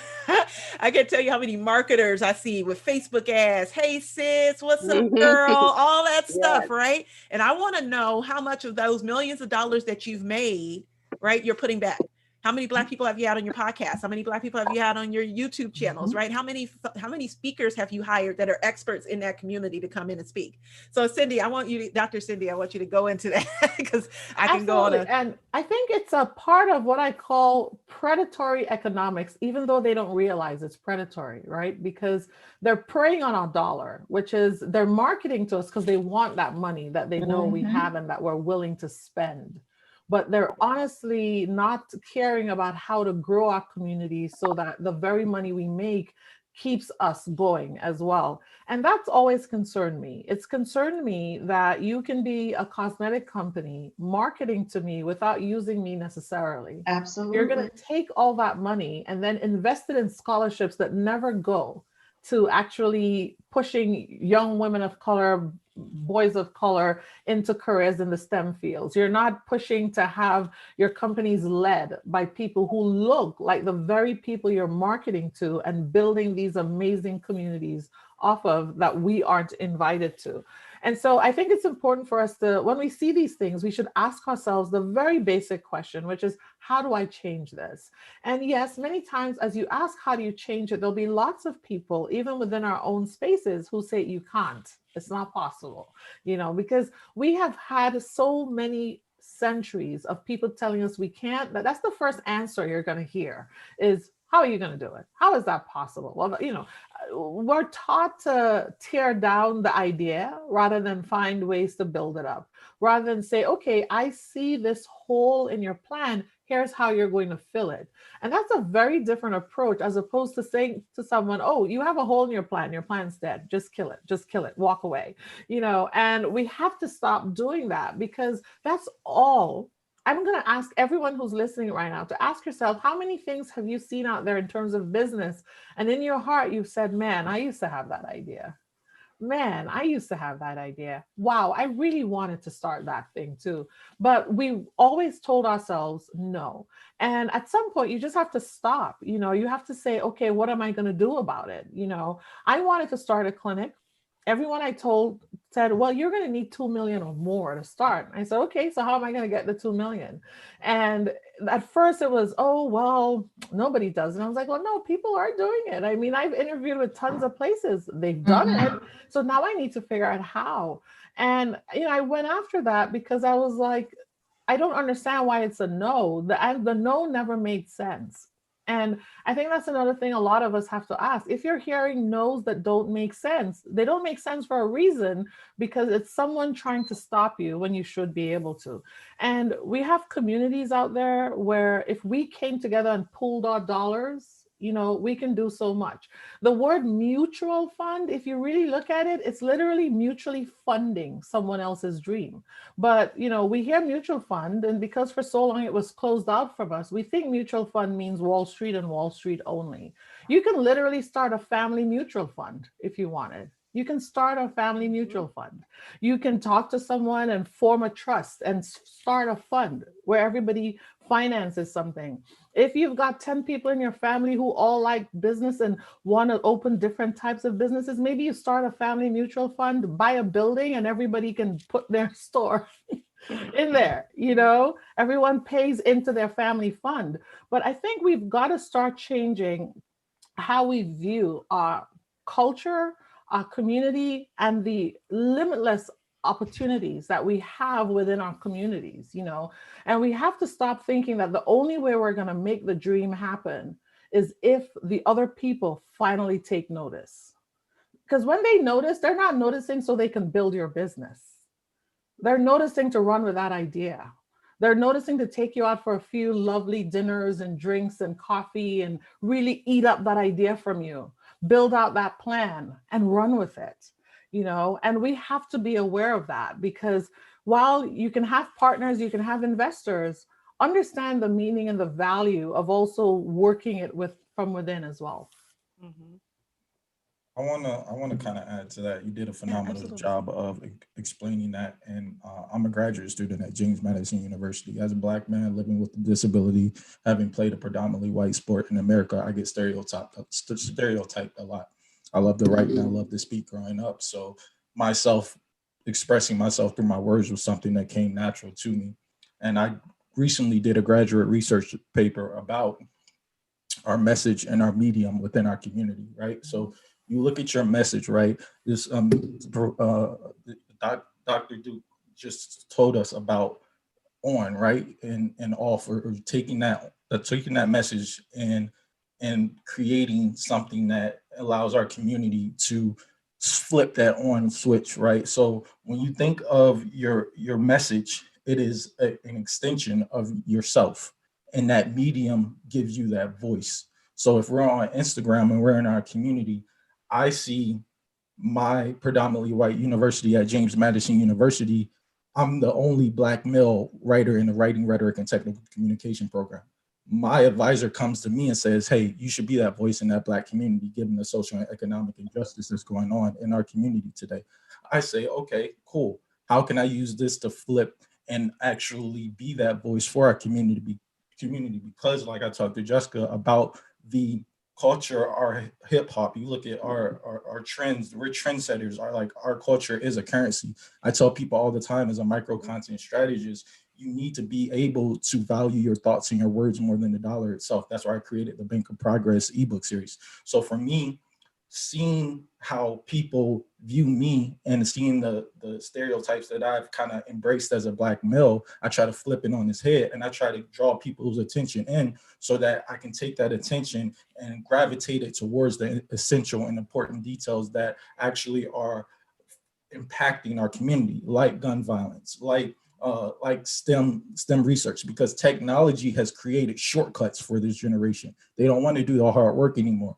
So that attention span that they have for the technology that they're on, you have to curate a message that is so powerful it provokes emotion beyond their intellect, and they want to think and they want to use their heart. They're passionate about it. It wakes them up. And so I found through my research with this predominantly white institution that I'm slowly embracing this role to just step in there and actually attract attention with less words, but say more and allow them to come into my space, feel comfortable, and then look like them, but speak and provoke a message that empowers their mind, not influences. Because I don't want to be an influencer. I want to be influential. There's a difference. I want to I touch love all on of that. Okay, Carly, I'll go ahead and let you finish your thought, and then we're going to move into our next session. just Yeah. really quick. I want to touch on a few things that were said. What I've come across and learned is that like for Black Economic Coalition, I felt that financial literacy was the best way to help us as a whole people get out. But we were purposely kept from a lot of the things such as stock markets, all the stuff that really get us rich. We're afraid of. Why? Because we were taught to be afraid of that, because obviously they didn't want us to thrive, right? So we yeah, education is important, but it matters where the education is. But also, even before we can talk about the education, we have to address our interpersonal relationships with each other, right? We treat each other the way our oppressors have treated us for 400 years, right? So what if we're at, let's go back everybody 20 years, right? You're out at a club or a concert or something, and a white man steps on a Black man's shoes. Probably just gonna be like, hey, watch it, right? A Black man steps on a Black man's shoes, we're about to fight or someone's getting shot, right? And that's something that we have to address. Why are we so hostile towards each other? Because we were brainwashed and it was passed down for us to hate ourselves. We hate everything that looks like ourselves, when we don't realize that, like Jeremy said, what we do, the Black culture is a currency, right? Yes. They hate us so much they love us. They love our swagger. They love our hair. They love our skin tone, and they don't have to say it, but it's evident in everything that they do, right? So now we have to be able to be smart enough to look past all of that and love each other and love ourselves. You know what I'm saying? Whether or not they love it too, but just understand that we're taught to hate because they're not that. They love it in us, but because it can't be them, they taught us to hate it so that we would, diminish ourselves, and which is kind of what we do to each other. Like, you got some nerve thinking you all that, right? We're trying to diminish you when usually if you think you all that, you should think you all that because you are, right? So, Absolutely.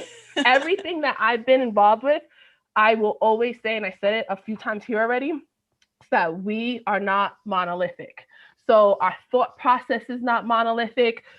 Some of us will be staunch Republicans. Some of us will be staunch, Democrats. Some of us will be staunch conservatives, independents, you name it. But that still doesn't change our experience as Black people in this world. We cannot unite until we stop thinking ourselves that Black is just a line like this. We are the mothers and the fathers of the universe, right? We encompass everything, every color, every kind of build and makeup, every thought process. We have to understand that. You guys might believe some things where I'm just like, oh, right? And then I definitely know I believe some things where a lot of people are like, oh, but it's still, at the end of the day, we have to make the world safe for your thought process, my thought process, all of that, to be able to live and function as everyone else is allowed to be. And we cannot unify until we understand that we are different. There's different ways to skin a cat, right? But we are still the same. And so we have to look at that sameness and help push that through. We cannot unify until we understand Black people are not monolithic. We want everyone else to know we're not monolithic, but we look at each other like, oh, you speak a certain way. Oh, you have a doctorate. Oh, you skateboard. Oh, you played soccer. Oh, you're not Black enough. No. Look, Carly, you moving into a whole nother session that we're going to have on a whole nother Zoom call on a whole nother day. But I understand, but we just have to understand that in order to, I'm big on problem solving. Yeah, no, yes, part of the problem solving is we need to unify. But Absolutely. even before we unify, we have to problem solve why we can't unify. And that's because we are different and we don't acknowledge and respect the differences in each other, that it still makes us Black. Yeah. So until we're able to do that, we're not going to be able to unify. I'm very solution oriented. So my solution is we have to see all these opinions that we don't like. We have to hear these things we don't like. We have to understand that someone that looks just like you might think that, they don't believe in respectability politics, or someone that looks just like you does and thinks that you should sit like a lady, close your legs, and sit prim and proper. And both of you have a place in our Black community. Absolutely. And I think, Carly, if you don't get off of this and start a podcast, I'm coming for you. Okay. I'm gonna drive to your house. And we're gonna have this conversation face to face. We're launching ours Q1 2021. I promise. I'm gonna hold you to that. If I don't see a podcast, something coming across my feed, I'm gonna tell you right now, I'm gonna be in your DMs. All right. So with that being said, we're gonna move on into our next panel, which we have Jeremy and we have William Lee. And I'm gonna have Jeremy and William Lee introduce themselves and tell us a little bit about who they are and what they do. We'll start with you, Jeremy, and then we'll move on over to William. So, man, I'm first of all, I want to say thank you for this opportunity, Jessica. I want to say thank you to all of you all who have enabled me to just be amongst this Black excellence, as I like to say. So my name is Jeremy Wade. I am your favorite sensei with the wordplay. They call me It's Progress J on all social media platforms, or Progress Over Pain, which was my former business and brand. I help businesses create brand identities using less words for more impact. My first degree was in social sciences, where I learned how to communicate effectively. I had a speaking coach for 4 years at my community college. I was a regional ambassador for the American Heart and Stroke Association. I am a stroke survivor. I live with cerebral palsy and epilepsy currently. I had brain surgery in 2009, where a few sections were removed from my brain. And I basically was told I would never walk, run, or speak effectively, and that's why I'm so passionate about what I do now. In 2012, I was able to represent the United States of America and play on the U.S. National Paralympic Soccer Team in London.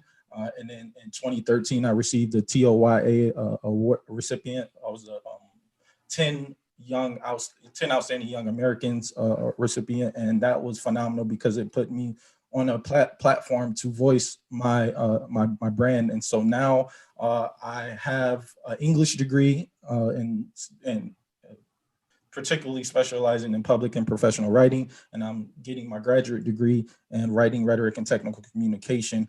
And I'm a scholar and an overall just student of the game. And I think that now more than ever, you need someone like myself that is went through the academic system, but also realizes that the restrictions and the limitations inside the classroom don't mold or shape who you are outside the classroom. You do have two sides to the coin, and I'm so interested to just have this conversation with this young man today. So I'm super excited. Thank you again for the invitation, Jessica. Absolutely. So our panel is all about supporting Black women in business, how Black men can support Black women. And so, William, you are here. Can you hear me? Yes, I can hear you. Tell Excellent. us who you are, Who and am then I? drop on everybody what you do on a daily. Oh my goodness. I am an absolute, compared to that last young man, an absolute underachiever. So let's start with that. And I'm just like, very honored. If anything, he is not an underachiever. Please. No, he's not. I am.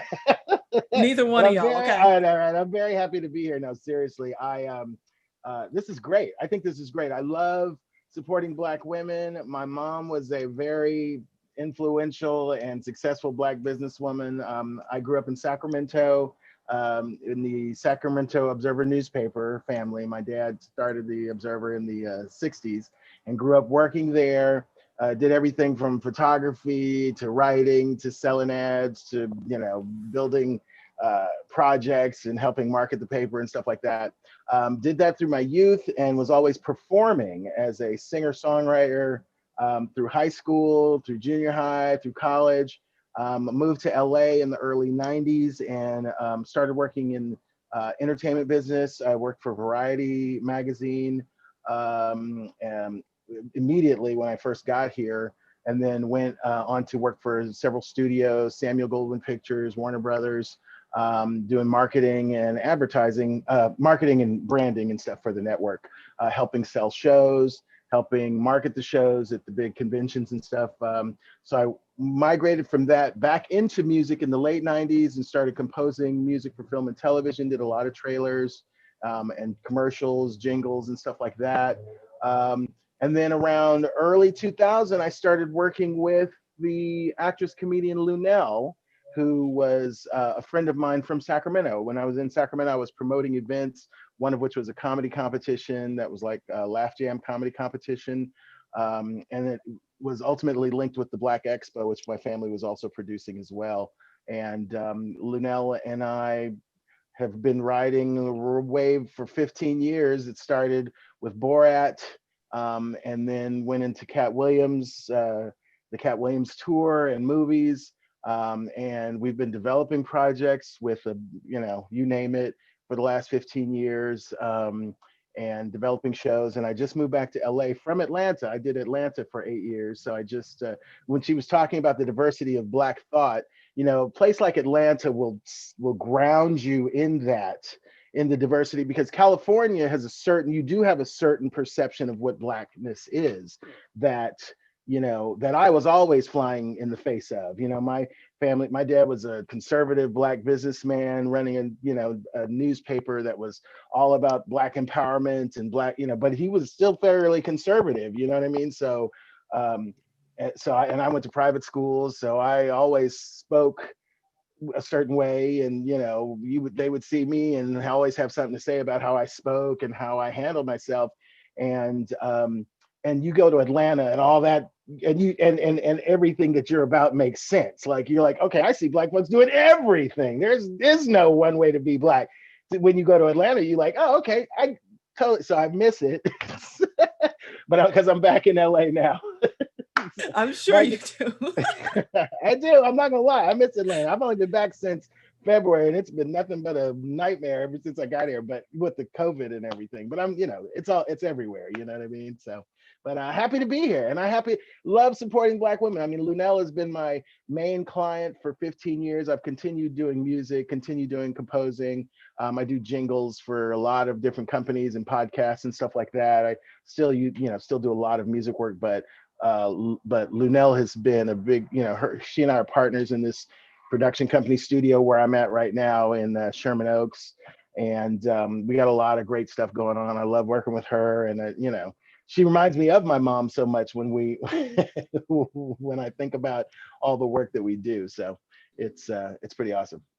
Now tell us a little bit, because you said you've been in entertainment since you were 12. So I want you to Yes. go into that a little bit, because I want to hear the story of where this all Yes. began, and then we'll move into how you're supporting Black women in business. Sure. So when I was growing up in Sac, I did music circus. I don't know if you know Sacramento, but I did music circus like at 12 years old.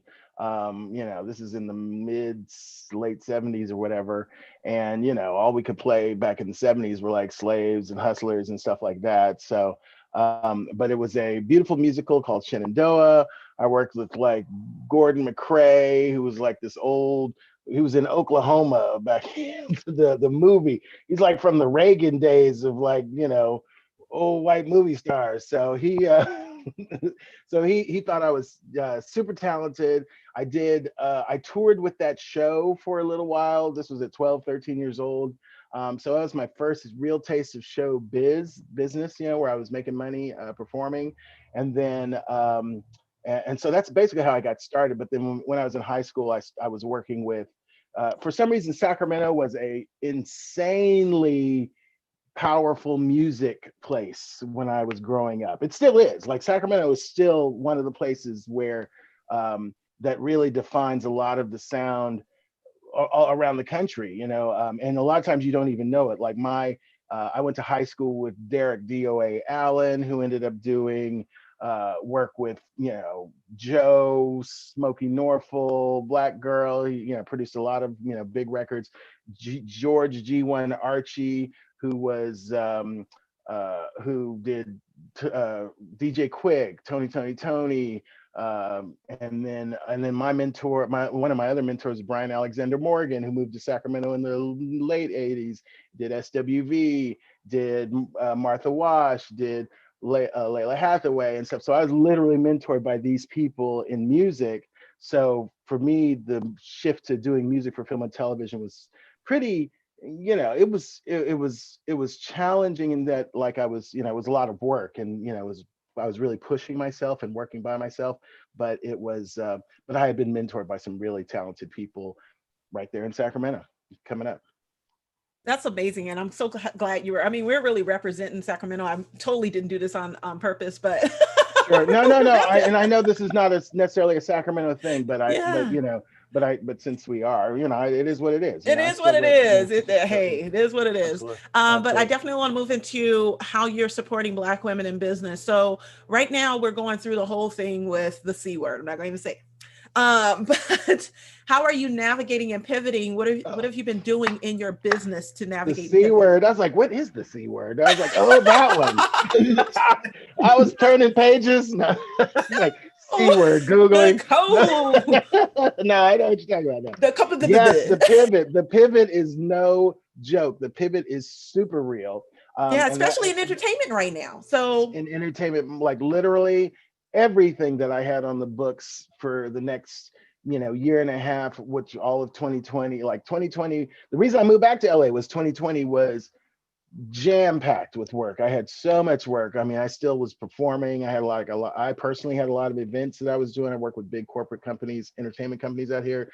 Lunel had a residency in Vegas where she was playing 7 months of the year at Jimmy Kimmel Comedy Club. We had shows in development. We had like a gang of stuff. This is the reason I moved back to LA, and literally all that stuff, whoosh, put the double flush on it. So it all went away. And so what we did, was we refocused. We were already planning on kind of refocusing anyway. So that was kind of that was on the plan for the year, was to shift more into voiceover, do more show development, do more stuff where she could work from home, not have to be out on the road so much, because she was hitting these clubs like 40 weekends a year. So it was not a small thing. But we came back and COVID shut us down, and it was like gave us some needed rest. So everybody, we laid low for a good couple months. We went after all the money that was out there to be had, and we got all the loans that we could get, the SBA and the whatever else we could get to kind of invest in our business and what we were doing. We started our production company. We teamed up, we were working with Jamie Foxx at the top of the year on a show, and that didn't necessarily pan out. I don't know that it's dead in the water or anything right now, but we've got other pretty strong relationships that we've like really tried to tap into and really reconnect with people. Sorry, hold on.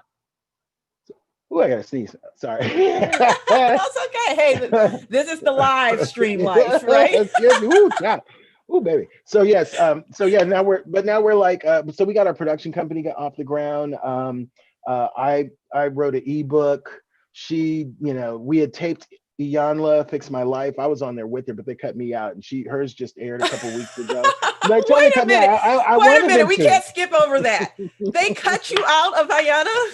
Of Iyanla. Yeah, I was totally there, but the storyline that they were going on was like going nowhere. Gotcha. Like with me, like they were trying to like, they tried to tell a couple different stories, and but mine was not panning out, and they were going a whole different. It was going all this way. It was going. And then they had a storyline with her and her daughter that was really powerful. That was the main reason that we were all there. But I just didn't know. I don't think they knew what to expect from Luenell, how functional or dysfunctional, or how she was going to be. And I've always been the person for her that was like considered the Luenell whisperer. So with a woman with a volatile, somewhat reputation and personality. I don't know if you guys saw the thing where the mom from Fresh Prince and Will Smith were talking, and yes. She had been pegged as difficult, you know what I mean, and what that means. And to have someone like myself who can communicate with someone who doesn't necessarily hear bad news the same way as a regular person would hear bad news or hear something that you don't want to hear.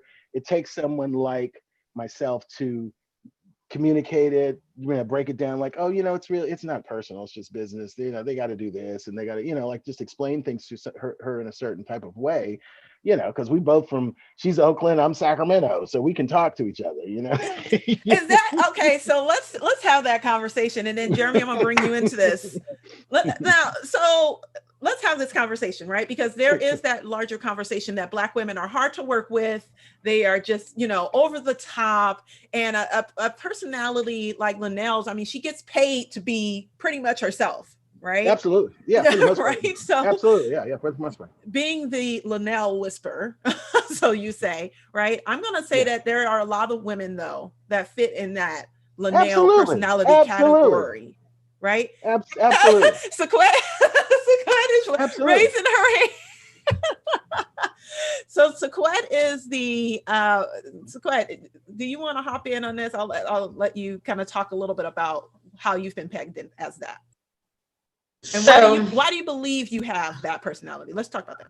So, okay, I am the mother of a single mother of 8, 4 boys, 4 girls. My girls came later. My boys were mainly who I raised first. Okay. So my oldest is a girl, and then I had the boys, and then I had the girls later. So I had to know how to rein them in. I had to be able to enforce the discipline, teach, love, and discipline all at once. Okay. And so I had to do that from a place of respect instead of so Quet, your audio is breaking up a bit. Instead of demanding. And that's a thin line. That's a very thin line. And so okay, hold on. Is that better? Can you hear we me can now? hear you okay, but your screen is now frozen. But I think Better? yeah, Still I can no. hear you a little bit. So I think what you're saying, I'll just Okay, so bring it in. Bring it in a little. There you go. Okay, I think you got it. Go ahead. okay, now good. Yeah. So I'm very assertive, but it's always deemed as aggressive. And I didn't really know how much until I started working with my son. And he and the things that he says to me, like, okay, mom, or you don't, why are you yelling? Or why are you hitting your hand with your face?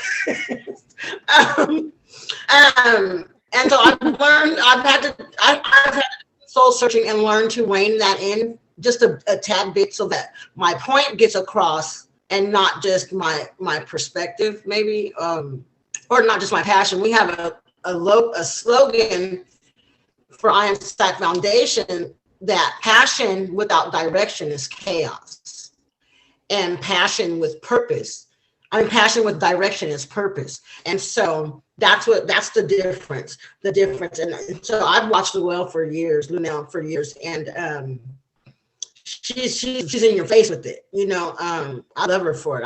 Because I can respect it, because I am that. I'm in your face. I'm direct. I'm blunt. I'm going to tell you what I mean and mean what I say. And so I'm not going to sugarcoat it. I'm not going to, when I hear it coming, when I hear the sugarcoat coming toward me, hold on. What was that saying that you told me, Jessica? What was that saying? I don't remember the saying, but there was a saying that she had shared with me. Gosh, I can't remember it. Anywho, my point is that I don't accept it. I don't tolerate the BS. I don't want to hear it. I don't entertain it. And some people can't deal with that. But those who can, we'll go far, we'll go strong, and we'll go hard, and we won't stop until we get what we came to get. And so, William Lee, nice to meet you, fellow Sacramento. Nice meeting you, Doug. Yeah, I am William, the she's the CEO of mother I Am of Stack Stefan. Foundation. Nice meeting you too. Lovely. Stefan Clark's Yes. mom. That's Stefan's mom. Oh, I love you.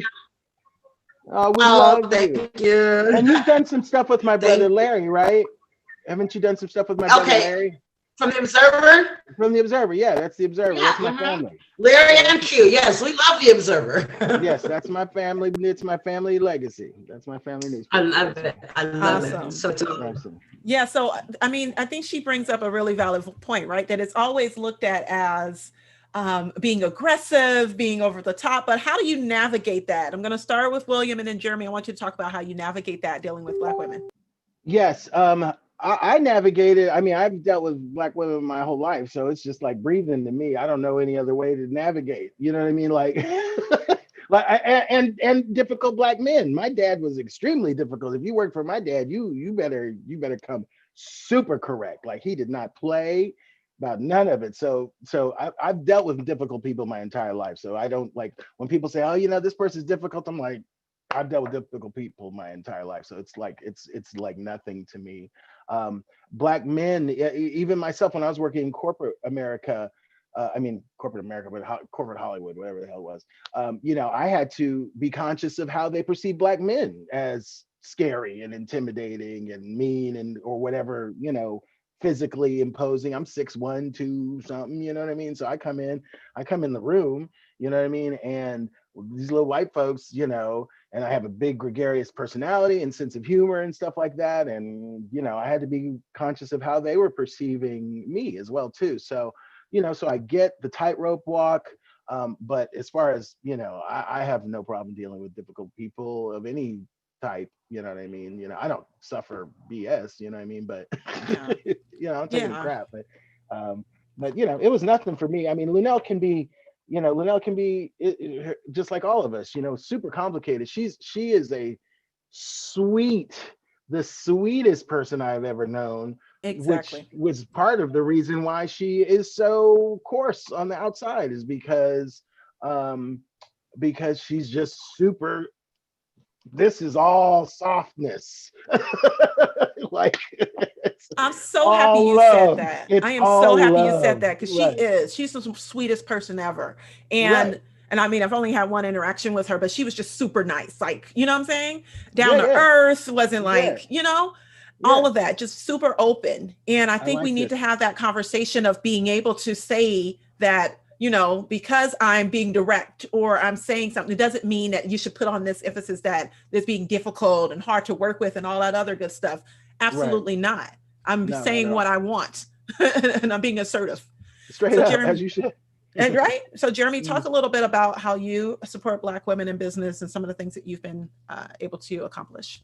So first of all, I want to say the names Carmela Harris, George Floyd, and Breonna Taylor. Remember those names.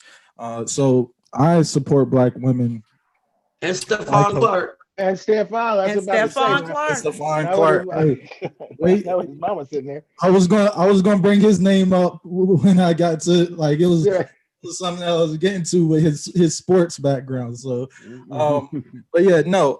So when you think about how we always say collaboration over competition, if you have an open mind and an open heart, then those people you attract your energy, your frequency, right? So I've been able to curate 3 podcasts with Black women in South Carolina, Toronto, and Atlanta. And I went to school in Miami. So I leverage my words for value for those communities. So when one is about faith, spirituality, one is about branding, and one is about how we communicate. So effectively creating the art of the pivot during the pandemic, going digitally, I've been able to use Instagram, Twitter, Facebook to actually moderate conversation. I allow them to talk about their vulnerabilities, and then I ask questions that invites me into their space. So then I'm positioning them as that industry authority, not expert, authority. Because when you're authority, you enable people to invest, to buy, to want to be in your space. When you're an expert, they just want to be around you. They just want to nitpick at things. So an expert knows what they're talking about, and they convey a point and they give a valid opinion. But an authority is not an influencer. He's influential. She's influential. So I see so many Black queens in the brand, not the brand, the fashion, the beauty, and the music industry. 3 of the top industries, 30 to 40% of sales happen in Q4. So I said, hey, why not collaborate with 3 influential Black powerful women that have a perspective that can target some of the important issues in our community today. There's been some great conversation in the chat about just limiting your boundaries and having someone like Mr. Clark, right? So like what he went through is I wanted to save his name for last because it's something that resonates with me, and that's why I reached out to her right away, because he is someone like an authority figure. When he has so much that's going for himself, he has so much that he represents to that Sacramento community. When you see his influence, that he's like a guardian angel, he's like a Nipsey Hussle, right? And this is what attracts me to a lot of baby boomers and millennials today, is because I bridge gaps. I'm not with the baby boomers. I'm not with generation X and Y. I'm right in between. And my wordplay enables me to sit in a corporate office and sit in the entrepreneur space. So what I'm doing with my studies is I'm connecting the 2, and I'm going to be that new ET. I'm going to be that new Nipsey Hussle, but it's going to take time. So I'm positioning myself with powerful Black women because they have the vulnerability to go into the salon, to go into the cookout, to go into spaces where men like me and this young man right here, we can't talk. Y'all gossip respectfully. Y'all talk powerfully. Y'all do all that stuff that I don't got the time to. I'm trying to watch the football game. I'm trying to watch the boxing match. I don't got time to do that. So my podcast has been able to align my faith, my vision, and put me at peace and know that greater things are to come. So that's how I've been aligning with powerful Black queens. And I appreciate you, Ms. Clark. I wanted to let you know that I was saving your son's name for last, because that what he does with the with football today, that's a lasting impression. And I see what I've been researching that a lot ever since we've been on this call. Ava Lloyd, Thank you gossip so much. respectively. And Ava Laura said, "Get gossip respectfully." So William, Yeah, you also, respectfully, for sure. William, you also have a ebook that you created as well. So I want you to talk a little bit about that. And I know you Yes. have to roll out, but I want to hear your last thoughts and talk a little bit about the ebook. I appreciate it. I really appreciate the opportunity to speak with you guys. I mean, this is like, I don't do nearly enough of this. I get just so caught up in everything that's going on that, I need to do more of this because the You certainly engagement and do. And we'll have a I really do. conversation offline to get you to do more. Yes, let's do that. The ebook. I just did a book called Music Equals Engagement, and it's basically just a short little ebook that I created during my little pandemic downtime because I feel like I had a lot of training in the collaboration and employee engagement space. With this company that I was working for in Atlanta called Banding People Together, is where we would go to big companies and we would work with groups of salespeople and training people on working together using songwriting as the vehicle. So it was kind of driven from that experience that I had with this company.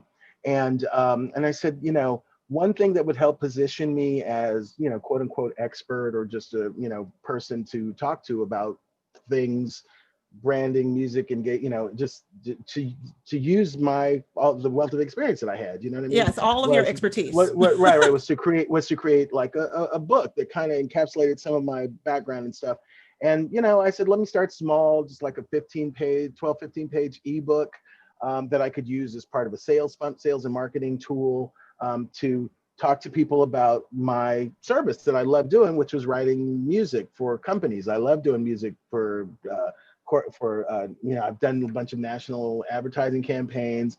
I do podcast themes for people. I do jingles for companies. I do some sonic branding from time to time, and talk about how those things work, connect with people on a subconscious level, and they kind of help make connections both with your brand, both with your experience. So like a podcast, if it's a show that you like, it probably has some little piece of music at the beginning of the show that get people excited about the fact that you're getting ready to come on and start talking, as opposed to just coming on and start talking. You want to build that anticipation with music. And music is a great tool for that. And sonic branding, like same thing, like when you see a logo and you hear that dum dum dum dum, that it's AT&T, or you know what I mean? Like they don't even need to say the name. You don't even need to see the logo. You literally can hear the dum dum dum dum and know that's what it is. So the book basically talks about that. It helps to define some of the terms like what is the difference between a jingle and a theme, or what is the difference between and when I'm selling these things to people online, they have a lot of questions. So I said, let me do a little ebook that will answer some of the most commonly asked questions that I get. Plus it'll just help people start thinking a little bit more outside of the box about how they communicate their brand and how they connect with, create a higher level of engagement with the listener and the person that they're engaging with.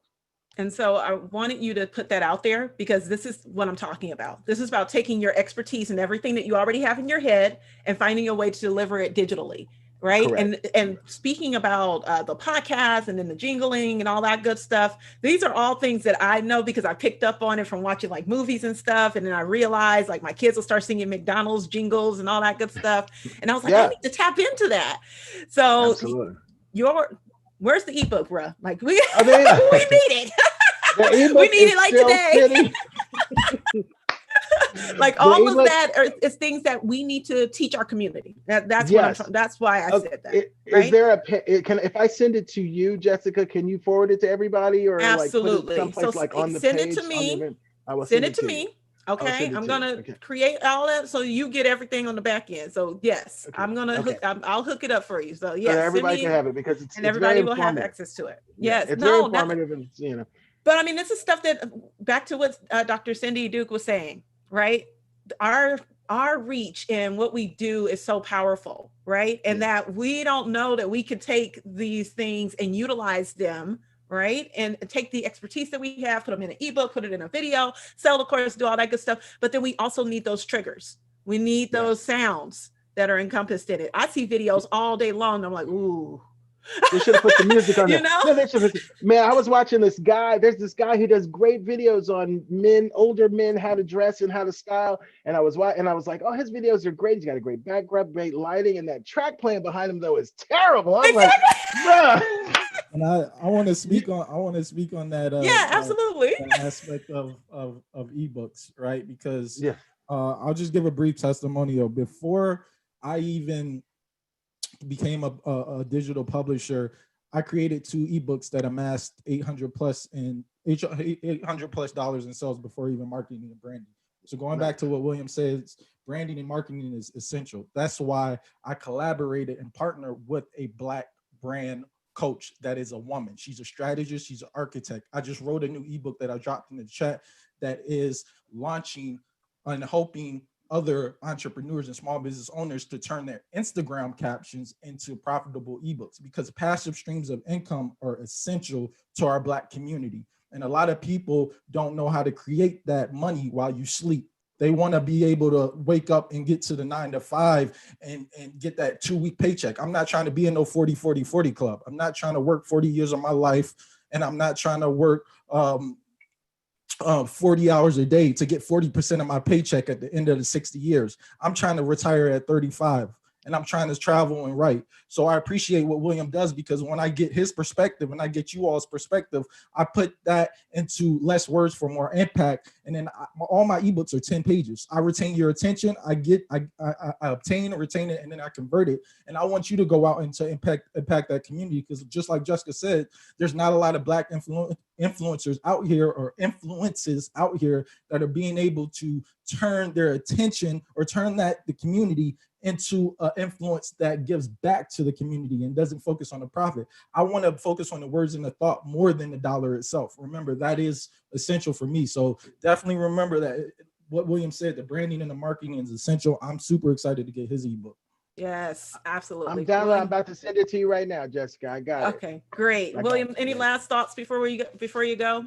Man, just keep doing what you're doing. I think it's fantastic. I've been following you since we met a couple of years ago, and just, I love that you're in that space. I mean, the podcast space was a place Lunell and I were in we were way too early with it. And like I've heard, the right idea at the wrong time is still the wrong idea. And we're excited to get back into it though. But we were like super early. We have an old, podcast and great interviews, great quality, great. I mean, our show was killing back in the day, but I'm excited to get back into the space for next year. And, hopefully we'll be able to that's what we got our office space for. So we're kind of excited about it. And just, thanks for having me and thinking about, and including me in this whole conversation. This is fantastic. And I can't wait to go back and hear what happened before I got on. That's like, yeah, I will send you the whole thing. And well, yes, thank you so please. much for joining. And I'm sending you the link. I'm going to send you the link right now for the book. Okay, great. I'm going to send you the actual PDF. So. Awesome. Thank you so much. Nice meeting everybody. Day. Everybody have a great day. You too. Blessings. Okay. All right. So we are moving into our next segment, which is all about marketing your business. And I know we had a couple of great, amazing marketers on this call that are going to be just, oh my goodness. I can't wait for you guys to hear this. I want to start with Ava Laura. Ava Laura hasn't introduced herself as of yet. So Ava Laura, and there's a couple more people that are here that we have not met yet, and I'll be pulling you guys up in just a moment. So Ava Laura, if you could introduce yourself and tell everyone who you are. Hey everyone, I'm Ava Laura Gaither, and I'm excited to be here.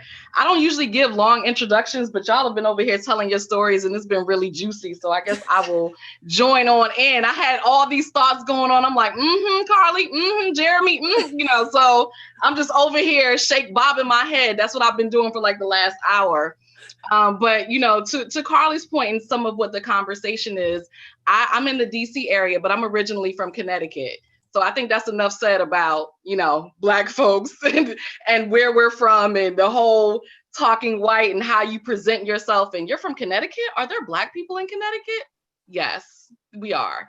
We're representing in numerous spaces all over here. And so I actually came to the DC area to go to Howard University. So as you can imagine, being from Connecticut, I wanted to be around people who look like me.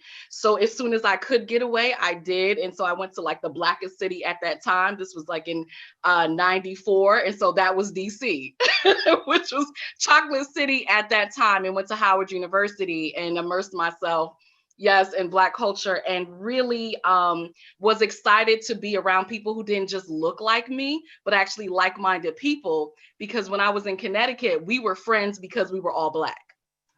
Oh, you look like me. Yes, you're going to be my bestie. Not because we had anything in common, not because I necessarily liked you, but because it was us against them. But when I got to Howard, it was like, wow, there's other Black people who like to read like me. There's other Black people who are concerned about being magna or summa cum laude. You know, there's other Black people who want to travel and see the world and want to make an impact and leave a legacy.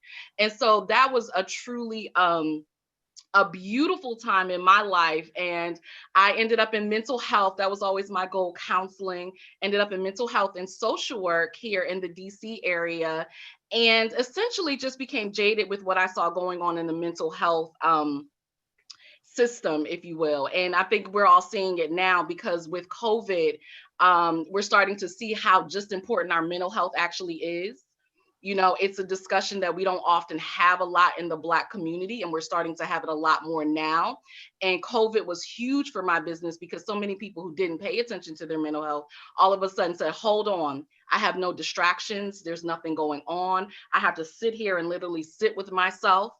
I got to look at what's going on in my life. I can't run from it right now. There's nothing distracting me from what's going on. So maybe this is the time for me to get help. So we're starting to see more of those discussions now around mental health and self-care and things like that. But I started off in the traditional outpatient mental health clinic social work system. And one of the things that I saw is that I did not feel like I was really making an impact. I wasn't helping people heal. I was just helping people to maintain their dysfunction. And I knew that I could not stay in that system. That's not what I was about. That's not what I went to school for. That's not what I worked so hard to achieve. And so it was, how am I really going to be able to help people heal from the inside out, from the roots of what is going on with them? And I knew even back then that a holistic approach was necessary. We talk a lot about that now. We're talking about yoga now, and you see more people talking about Reiki, and a lot of y'all are from California. California is way ahead of everybody else, okay? So, you know, you see things like, I was in Malibu during COVID. I did travel, but I was in Malibu, and every center was like a wellness center, holistic center, and you don't see that anywhere else. So California is like way ahead of the curve when it comes to that. But when I first started out in this was in 2005. And so what ended up happening is I was in the traditional mental health system, you know, realized I could not stay, got depressed, started feeling really stuck and powerless, ended up getting fired from my job, which was a complete answered prayer, and taking my 6-month healing sabbatical, and then starting my own business, Ava Laura's Healing Center. And so that has been my journey. And now seeing at the forefront all the things that I started talking about back then in 2005 about Reiki and holistic therapies, and really your mindset and what you're thinking and how that shifts your world and what's going on in your life. And, you know, talking about what you put in your body, what you consume, and protecting your energy and your emotions and all these things. It's really exciting to see it come to the forefront now in 2020. And so I'm just happy to be here, share what I've learned along the way. This is my 15th year in business. Actually just celebrated that last week. And just, yeah, I'm happy to be here and happy to always be a part of whatever Jessica and I are doing. I have 2 podcasts, one of which is with Jessica. So yeah, thanks for having me. Yeah, I was just about to say, we do a lot together. A lot. Yeah, Ava Laura is a co-host of Black Women Leave America, which is a podcast that we have as well. So definitely check out that podcast if you just want to hear stories of Black women who have left America and what they found when they left America. Usually a lot of, well, I'm not going to even say usually, I'm going to say all of them found themselves when they left. So really great stories there. And we hope to maybe have another season when Ava Laura slows down. Well, Ava Laura Laura gets her life together because there's too much Ava going Laura on need right to get now. her own life. Ava Laura has a podcast called Ava Laura. What is it? Ava Laura Heal My Life. Ava Laura Heal My Life. Ava Laura has to get her team together, like we talked about earlier. But I also have Leon on, which is another one of my men in business who just supports me like, oh my goodness, none other. So Mr. Leon, can you come up and talk to everyone about what you do? And then we're going to go ahead and move into some marketing tips. And you guys are all going to be on camera. So if you do not want to be on camera, please turn your camera off. Other than that, we are going to move into these marketing tips. And if you guys have any marketing questions or if there's something you want to talk about, we're going to talk about it. But Leon, go ahead and introduce yourself, my brother. Hello, Sister Ava Laura. First of all, can you hear me okay? Yes, Is it all right? great. Sounds amazing. And Well, tell them where you are, Leon. We'll get there in a second. But first of all, I want to thank you very much for inviting me to this wonderful presentation. It's a pleasure and a great honor to be here with so many wonderful ladies looking vibrant, and it just brings me sort of chills to sit here and see you guys just looking wonderful. Obviously, we're broadcasting right around the globe and lots of people are viewing us live. So I'm sure you've got some wonderful information to give away, probably little gifts later on as well. So wherever I come from, they've plucked me from, as you all call it, across the pond. I don't understand this term. I'm from London, England, and I've had a great pleasure working with two wonderful women here, which is Ava Laura and Jessica. They gave me the opportunity to produce shows for them on live streams back in the day. And where I've come from a large background. I was actually lived in America for about a couple of 5 years, and that's quite a lot. Understand the American way, but regardless of what it is, we are people and we're here to work together. So I am the CEO, founder of a company called Caribbean Online Training, where I've trained over 2,000 people in online alone to work online since 2005, and more to say to least. I raised the sum to over, I think, 10,000 US dollars in 24 hours. I spent probably $250,000 in ads. Don't really care, but guess what? I've helped everybody to make money online. You probably bought something from an Amazon point or eBay point or any online shopping. One of my great goals and achievements is to start a Black-owned TV where you all can actually now broadcast live over the internet. What else more achievements I've done? I've done quite a bit, but more importantly, I'm here today. It's not really about me. It's how I can serve you as customers better and give you information that can help you go forward in life. Jessica, over to you. Thank you, Leon. Such a little professional broadcaster. Leon, I like to poke fun at Leon, so you guys are going to hear a couple of my little jokes poking fun at him. Leon and I started when, oh my gosh, back in the day when I first got into this. Well, I was into it for I think about a year or two. So, but yeah, he was one of the people. What are you selling? Did you put a PayPal link out today? So when you hear me talking to you about selling, and that is where it came from. It came from Leon going, did you put out the PayPal button? That's what I want to know. And I was like, but I want to do this. I want to do that. And I want to help people. No, stay in your lane. That was and I'm doing a bad impression of you, but you do, we're gonna go into marketing. And Ava Laura's cracking up because she knows that these were the conversations we were having on a weekly. Let's talk about marketing, right? First and foremost, are there any marketing questions that we have here inside the room before we move outside the room and answer marketing questions? So go ahead. So my first marketing question is, how do I turn my Facebook broadcast into actual podcasts or YouTube channels? And how do I draw traffic to them without the money to spend into without the money to pay a marketing design team or something? How do I do it myself is my question. All right, who wants to take this one? Because I can easily take it, but Kathy, go ahead. First of all, if you broadcast on Facebook, if you use your laptop, Facebook kind of hid it a little bit. It used to be more prominent, but you can download your Facebook Live video and repurpose it and upload it to YouTube. And there are a few tools that you can use that are free. There's free version on YouTube, and you can use those to create tags. And tags are basically how people find you on when they're searching for something on YouTube. As well as you can also use a free tool called Suval, and I'll put it in the chat.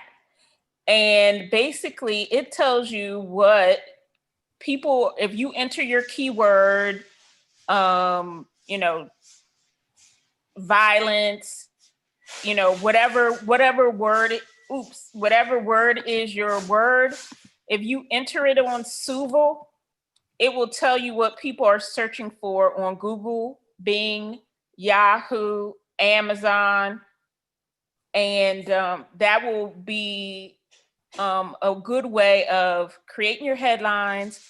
You can create words that people are searching for, your keywords and your tags, which you need on YouTube. Thank you very much. Kathy is talking about, and Leon, I'll let you go. Yeah, I got you. Leon, what Kathy is talking about here is when you go on Google, right, and you search for something and someone types in, right, let's say they type in your son's name, right? You want to make sure that you're ranking above anyone else for your son's name on YouTube, wherever, right?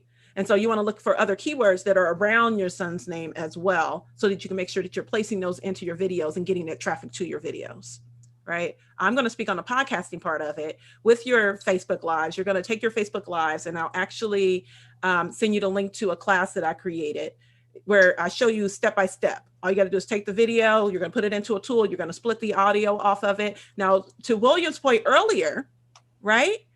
You have to have good music, you know, have good sound, all that good stuff. The jingle is important because you need to have an intro, you need to have an outro. If you want to put in sponsorships and things to that effect, I talk a little bit about that in the class as well. But you don't need to have a large team to do a lot of this. It's just about having the access to the tools in order to take it to the next level. So Leon, I'll let you take it from there. Again, just to round off what Jessica said here, team. And you both you guys know what I'm going to say next. Where is your team? And as we're talking about business, you're a CEO, I do gather, is that right? You're a CEO of a business. So what do CEOs do? You just mentioned that you want to do it yourself. So your job is, as a CEO, is to generate CEO money to get other people who know what they're doing best to do it. Don't put yourself in a situation where you think that you're not good at. That's not CEO, and that is not the way to do business, right? Try to, and you know, I mean, don't take it personally. I want you to understand. You focus, stay in your lane, get somebody else that's smarter than you to do that work, right? And there's lots of people, again, quote unquote, out of jobs, and they're very skilled to do these quicker than you and to get to the top. It's not about you doing all the work. Hire people, spend money, yeah, invest in your business and save time. All right, that's my tip. I agree with Leon. And Cindy, I'm going to move to you. I agree with Leon, but sometimes you got to do it yourself. And I have a whole how-to store.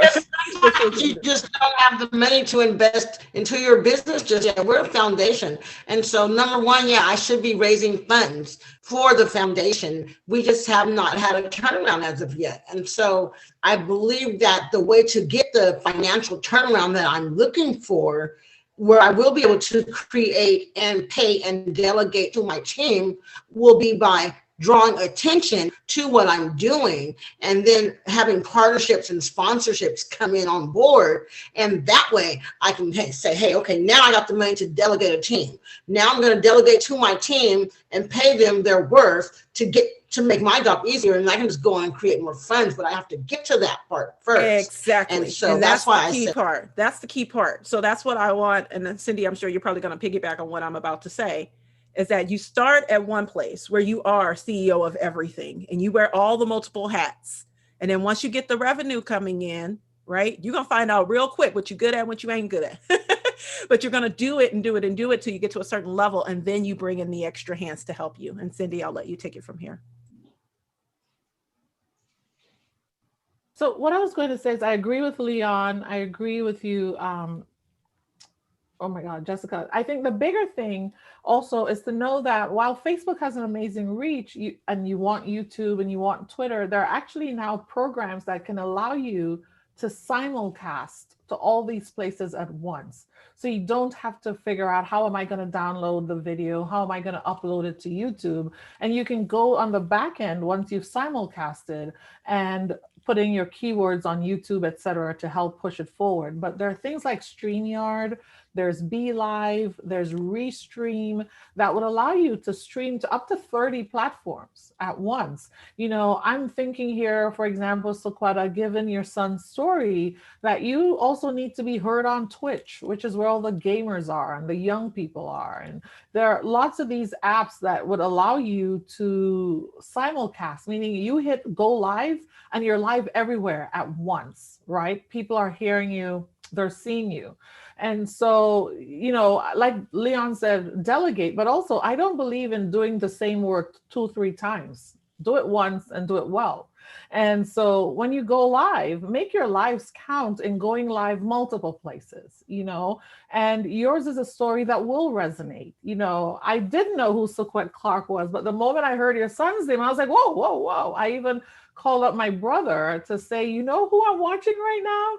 You know, because we know who you are and we all resonate with your story and we were all moved with the anger over that story. But Facebook has a limited reach. We know now that Facebook's reach is also limited even in the demographic in terms of the age group that you're going to reach. And so YouTube gets you to that age group that is most vulnerable, but who needs to hear this and who's out there marching. Twitter gets you the media attention. The media isn't so much on Facebook. They're not so much on Instagram, but they're out there on Twitter, man. You go live and somebody in the media is going to see you and more often. And if the media is interested, the marketing and the finance and the support is interested. And so I would say if you're going to do a quick investment, it's like $20 a month for StreamYard. There's even a free version. I think with the free version, you can go live on up to 4 platforms. But absolutely. I would so look at Cindy, that. make sure you put the link in the chat to that. And then I'm going to actually, Dr. Duke. So our last Facebook Live, our last broadcast, my son, because I was at home because of COVID quarantine. And so my other co-host went into the office. And so we were trying to figure out how to get me on with them. And so he ended up purchasing StreamYard. Okay. And so I've heard the name, I know about it. So now what I'm going to do is get myself familiar with StreamYard. I did not know that it could go to so many different places at one time. That is great information. That's priceless. Thank you. And I want to add something to that. Oh, hold on, Jeremy. I have Carly coming up next, but I also want to make sure that I say this really quick, and then we're going to move into Carly, and then I'll come to you, Jeremy, and then Leon. I saw your hand up. Sequette, everyone knows your son. They do not know you. So what you need to do now is you need to get out there and you need to start to talk more and put yourself out there more, because they need to know your name. As soon as your name comes up, they should automatically connect it to your son. Mm-hmm. Right. So I want you to, yes, do the live streams, all that good stuff. But I also want you to start to push out there the importance of you. And I think that's, I mean, I'm basing this on a lot of people. Everybody in this chat doesn't know the conversation that we had. So I'm basing it on the conversation that we had. Right. And you know what I'm talking about. Right. Put yourself out there. Be confident in what you have to say. Know that it is of value and it is worthy. And everybody needs to know the mom of this, of your son, right? Of Stephon Clark. They need to know the mother, and they need to resonate your name with his name. Just off the grid, off the top. If we need to put together a jingle, you let me know, because we're gonna call William and we're gonna get it together. So that as soon as they hear that jingle, they think you and they think your son, and we keep his legacy alive. So Carly, I'm gonna move on over to you. I just want to go with what Lloyd, I believe, said regarding the team. I'm all for teams, right? Jessica, I think in our initial conversation, we brought this up. I wrote an article for my Black Girl Moves website on the importance of going back to bartering, right? Especially when you're starting out as an entrepreneur. And I know not everyone has the same kind of network I have. Like, I understand that. But there's so many resources, like Jessica said, in the group that I found her in was Brand Build Launch with Asha Jones, who makes the Mamba sauce. And unfortunately, her husband passed away recently, earlier this year. But that group is a huge resource for so many people. So there's a voice that you have, Miss Clark, right? And there are people that can do things to help elevate your voice that you may not have the skills to do now, and you may not be able to afford to try to do it yourself because of the brand already that you have, because it's attached to your son, right? So you have to be mindful that you can't, for lack of a better term, half-ass anything, right? So I believe you that. have to use those people that resonate with you and want to help you and say, listen, sis can't do much for you right now, or this is what I can do for you right now. And then how can we make that go further? Can I speak on your podcast? You know, if you help me set up this video, can I take that podcast and can we record it? And then I can use that for my page as a video and as a audio snippet. You know, so there's you don't have to come out of pocket either to work with professionals. You just have to know what intrinsic value you hold in our space and how you can parlay that to get what you need done in a professional manner. So Yeah, I just that's wanted our to bring up conversation we the had, Sequette. barter. So Carly is just basically reconfirming the conversation we had, right? Everything's an energy exchange. Yes. How can we exchange? Yes. Right. Leon? Carly, I want to thank you for that particular statement there. How to barter. Help me help you.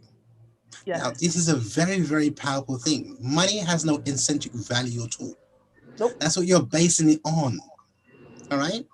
Doesn't matter how much you pay them, you get exactly the same job. Yeah. When you want to build a house, you get people. Yeah. You call up your friends, call up everybody. Get it going. This is the discipline you have to have in business. You know, unfortunately, people have what we call the me syndrome. You can't do everything. All right? Back down. All right? I mean, everybody's got a different way of thinking, and this is what you've got to let go.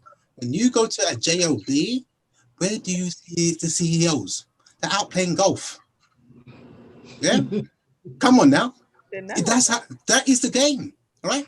Do you want to be a CEO or an employee? Right. Think about it very, very carefully, because guess what? The employee is messing things up.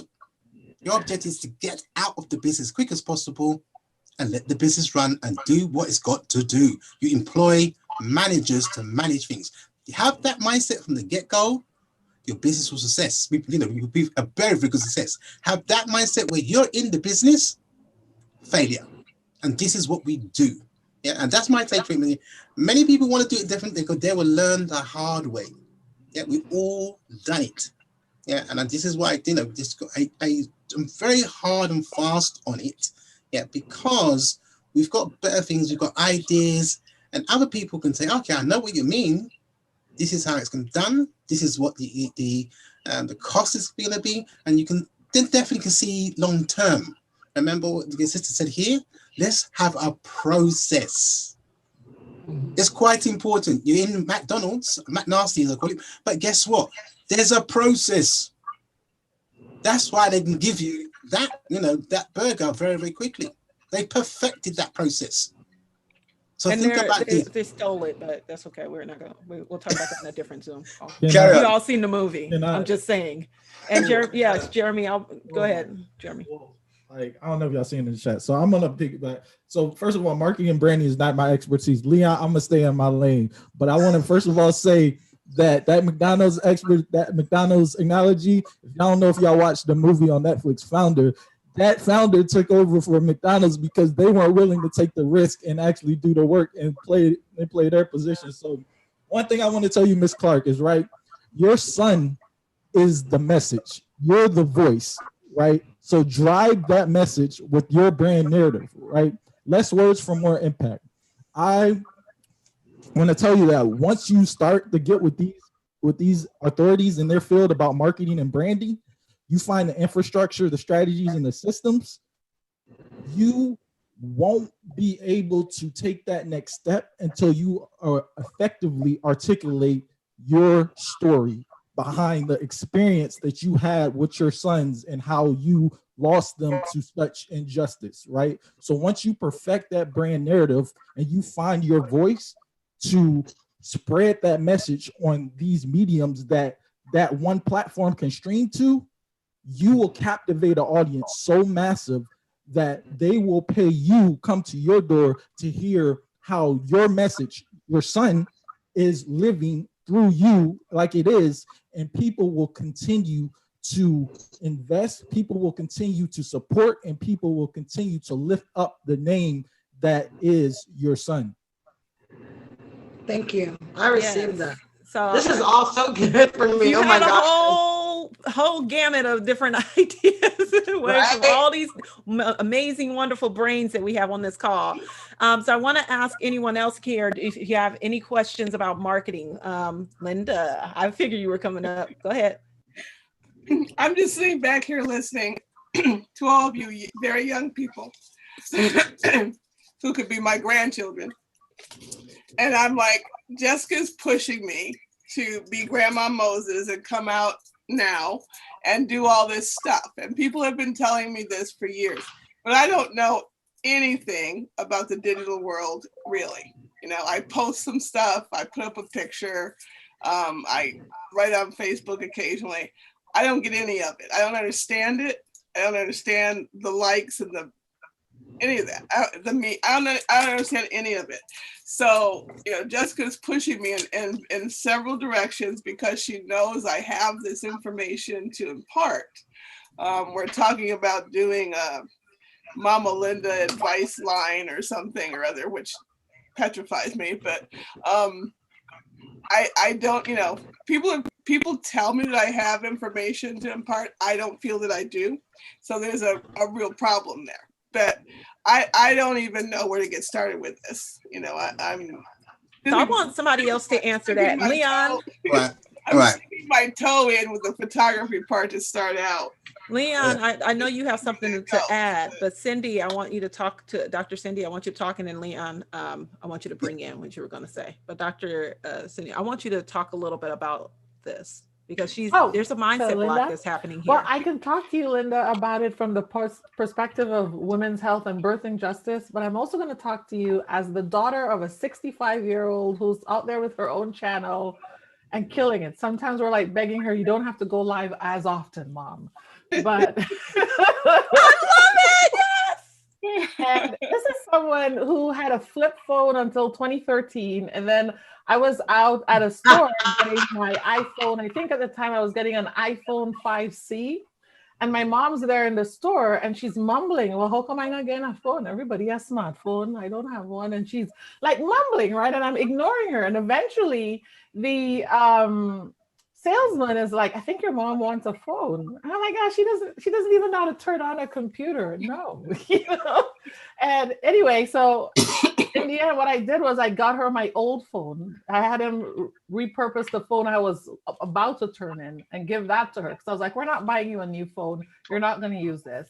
And we introduced her to Facebook, and that's all she would do. She would like take pictures of Bible verses and stuff for a long time and put it online, just pictures. And then 2017, she discovered live. And you just suddenly see my mom in whatever, even half her wig on, and she's sharing a story. And my brother one day, he called me, it was 2019. He's like, "Have you ever really looked at her engagement though? It's crazy. And these people are tuning in to listen to her. They're really loyal. Like they like hearing her talk about motherhood and how she went to the school and argued with the teacher about the grade they gave you. And people are really liking this stuff, you know?" And remarkably, your audience is there for you, Linda, is my point. They're actually there. And it's okay to start with just the occasional word of wisdom. You know, you have over 30 years of birthing experience. Let me tell you, people want to hear you, right? I would tell you, I was born, I'm an OBGYN, but I wasn't delivered by a doctor. I was delivered by what we call a midwife in the Caribbean, but it's a spiritual midwife, meaning a woman who will go around from village to village. She'll massage you, she'll push Your up. mother was so lucky to have her. Yes, you know, and I was a post-term baby. I was 42 weeks old, you know, pregnancy when they delivered me. That was back when we had woman 1.0 who could stay pregnant till she wasn't anymore. Yes, I was 10 pounds, 11 ounces at birth. Wow. Monster baby, you know, and it wasn't until I delivered my first 9-pounder when I was standing there watching a 9-pounder come at me. And I delivered that baby and I called my mom immediately. I was like, listen, I am so sorry. Every time I rolled my eyes when you described delivering me, I don't know if you did it. And I was like, were you really okay? Because I just delivered a 9-pounder and oh my God, I was being tackled, you know. But honestly, start from where you are. You'd be amazed at your audience. My mom's audience are people in her age group as old as in the 80s, but also young people who are drawn to her story. Young single mothers are drawn to her story because they like hearing that a single mom actually raised kids that went on to do well. They resonate with her, right? In the world of birthing justice, you get to talk about how difficult it's been to start for the young person who isn't sure about the word doula. You know, I didn't say much earlier, but I think doulas are phenomenal. And in my work, like when I was training at Johns Hopkins, initially there was a culture of, oh, patient has a doula, and they'll roll their eyes, you know? And I would say, no. Actually, growing up where I grew up, having someone there to accompany through your pregnancy and birthing journey is huge. I talked about what it was like for the women in my village who would come to your house after you've had your baby, especially your first baby, to help really walk you through motherhood and caring for yourself, how to get the belly flat again, because that's a big deal in the Caribbean. Those women, they don't want to look like they were pregnant. And so the older women are coming to band you up. They're going to tie up your belly, use the special herbs, and really get you where you need to be. In the world of fertility, I encourage my patients to get what is essentially a fertility doula, which is, you know I'm going to do a lot of work for you in the clinic, but I also know my time is limited, right? I need someone else who's going to help talk you through the frustrations of infertility, the frustration of the medication, the fear of injecting yourself. Because even though my nurses are amazing, my nurses are just like, just give yourself a shot, won't you? You know, eventually they're like, why is it 30 days in, you're still struggling with giving yourself a shot? That's where the fertility doula helps by saying, you know, I understand what you're feeling, and walk them through. The person who needs the 30 minutes hype before they can give themselves a shot, or the husband who needs the hype before he can give the partner the shot. That's where the doulas come in. So there's so many things you get to talk about, which is, you know, you said that people were afraid. You had money and they wouldn't even come forward. I think it's because sometimes they're not even sure, especially if their family's not aware of it, that it's a career that can last. So how amazing would it be for Miss Linda with over 30 years experience to say, not only did it last, I succeeded, I did great, and I've made an impact. Thank you, Dr. Sandy. I want to piggyback off of what Dr. Duke said. Okay, I think I got to go to Leon. No, I promised Leon I was coming back to go him, ahead. and then I'll go to Jeremy.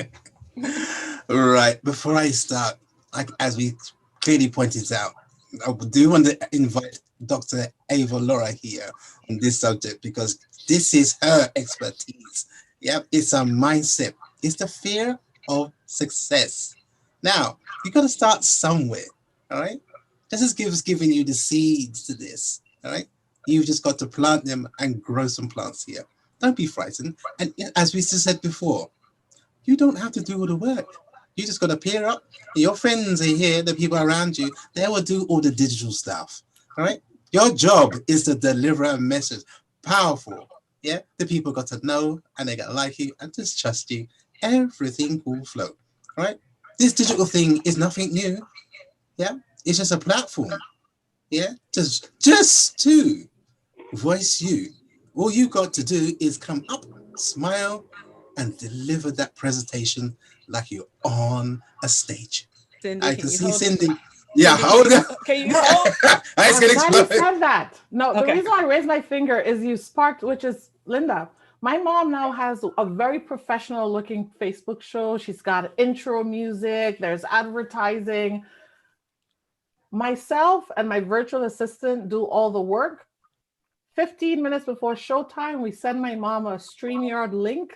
She taps the link and she's live. I love Right? it. And she has a show. And you'd hear her saying, What's your mom's management, show, something's Cindy? wrong. Or management, I need music. She's really talking to me, who's in Las Vegas. She's in Los Angeles. But she's talking to me that way, right? But she does nothing except tap the link that comes through her text message and she's live. Yes, and you know I got you, Linda. So whenever you want to do. So Jeremy, bring you in. And Sequette, same thing to you, sis. You let me know whatever you need. You know I got you. Yes, Thank yes. you. So, Ms. Linda, I wanted to use Dr. Duke as a basically example and a sample, right? So you need two things that I always tell my clients is empathy and skill. Dr. Duke has a phenomenal background and expertise on the medical field, right? I could come to her about epilepsy or cerebral palsy. She could probably tell me anything that I might need to know or direct me in that right path, right? So that skill gives her one side of the coin, right? And then that empathy about the story that she has with her mom, that rapport that she has to build with her community as a Black woman in power in a field that is so predominant and proficient in our society today, gives her the authority to leverage her value as not only a Black queen, not only a Black woman, but a Black superior just being an overall person that can give value to the community. So don't ever think that what you're doing is not a value. It's just about how you structure your empathy and your skill. You have, like Dr. Duke said, 30 plus years of experience. I know phenomenal Black women that would probably want to just be in the room with you. A lot of my clients don't know how to get in the room, right? Like this is what I do every Saturday. I'm looking for virtual conferences to just sit in the room and be amongst greatness. So like, please, please, please don't ever feel like you don't have a story or that you can't sell a product or service, because it's all about the wordplay. Absolutely. I love that you ended at that. And Carly, did I come back to you? I didn't miss you, did I? Okay. No. Okay, I want to make sure. More than enough words. Okay. No, you went in all, I was like, okay, she better have a podcast coming. I'm gonna tell you that right now. So you know what, we're coming up to the end of our time. So this is perfect transition into the end of our time here. That 4 hours went by fast. I was here the whole 4 hours. No, some of y'all, but me, I'm gonna tell you, went by super duper fast. But I do want to let you guys all kind of chime into the last question. If we could just go around the room, what are you grateful for? Just tell us what you're grateful for. I'm going to end this with saying that we do have another event coming up called Beyond Black Friday, which will be more of a actual workshop. This was more of just a forum and a panel of us just discussing openly. But I definitely want to invite Dr. Cindy Duke back, because we only got to a little bit of the expertise you have. I want to invite back Carly, Kathy, you already know. Ava Laura, you already know. All of y'all are already in the sphere. Linda, Jeremy, Sequetta, and all of the other folks that are, who else do we have on the back end? Zion. I want to make sure I try to hit everybody. And if I didn't hit you, please don't get mad at me. I'm trying to get everybody's name. But I want all of us to come together and really put together a workshop, because we only hit the tip of it. We didn't even get into really too much strategy, any of that, right? And these are all questions that I'm sure a lot of people have, that we all have expertise in. So I would love to talk to each one of you offline about bringing that together, putting that on, and then of course, getting us all paid to do the work that we do and deliver this course, whether it's going to be live or if it'll be automated. I don't know. We'll figure that out later. Record it. We'll figure that out later. But if you're interested in that, please go ahead and comment below this video, wherever you're watching this video. If you're on Facebook, if you're on YouTube, please go ahead and comment below this video. We will monitor the chat. So please, let's go around the room. I want to hear what you are grateful for. Let's start with Linda, just because you're the first person I see on here. I'm grateful for all the encouragement that you all just gave me. People have been telling me this for 20 years that I should be doing this. And people with money sat me down and said, you have everything that you need to be successful in media. Why are you not doing it? And I just said, yeah, you all are crazy. I'm not doing that. So I guess now's my time. I don't know. Sometimes we can't do it until we're ready to do it. So I'm trying to tell myself that I'm ready to do it. So I'm very grateful for the encouragement, and maybe you'll see me on Mama Linda Advice soon. Yes, no, we will see you on Mama Linda's Advice. Linda, I want to say something to you really quick. Yeah, Ava Laura, you were next on my list, so go ahead. Oh my God, yeah, because Leon said it's definitely a mindset thing. But what's interesting, so I literally am launching a mastermind particularly for healers, and I consider you to be a healer. And the reason that was so important is because one of the things that I know is that we are so passionate about our work. And we are so into mastering our craft. We will spend tons of money in courses and trainings and retreats to learn our craft so we can be the best for our clients. But then when it comes to our business, we don't know nothing about marketing, branding, media, because we are all in our work. And so I think it is so important to understand that we were born healers, but you got to learn how to build the business. And I guess my other thing is that I didn't have to do that for my doula work. I was me, and people just wanted me. I don't even advertise. For the last 10 years, I haven't advertised anywhere. It's all word of mouth. So I never had to do that. I didn't have a website until I think 20. Gotta evolve. We gotta evolve. Yeah, I was just about to say that probably was back then too. Different for me, Yes. because it's that was back then too, though, Linda. It's still different, But the other thing that I was gonna say too is that there's I forgot her name, was a spiritual midwifery. How old is that book? And you will still see, yeah. Yes, you will still see in Black circles that's being circulated because we don't have that. Where's our item A? Yeah. There's a space for you. And so it's you just stepping up and evolving. I actually talked about that this week, evolve or die. Like in business, you got to evolve. And so you're here, we're looking for you. We don't know where to find you. Yeah. Because you have to put the content out there. You got to put yourself out there, and people need to know where you are. There was a really great analogy that I love to use now that was used by Eric Thomas. Shout out to Eric Thomas. He said, it's just like when you go to a new city and you're looking for your favorite restaurant, you're looking for a type of food, right? So maybe you want tacos. And so you call someone in that city and go, hey, where's the Mexican, the great taco place in that city? They're going to know because they live in that city, right?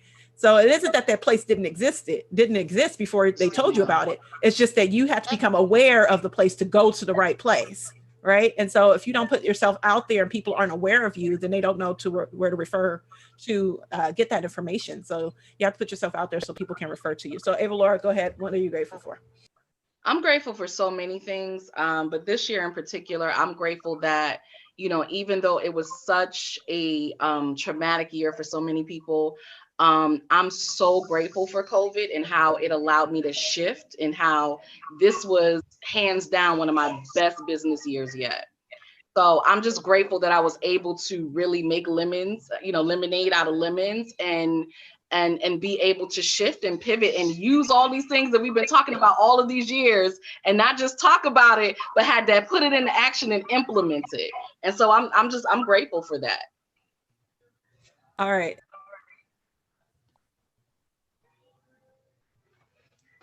Jessica, we can hear you. Oh, next on your screen, my screen here is Carly. What are you grateful for?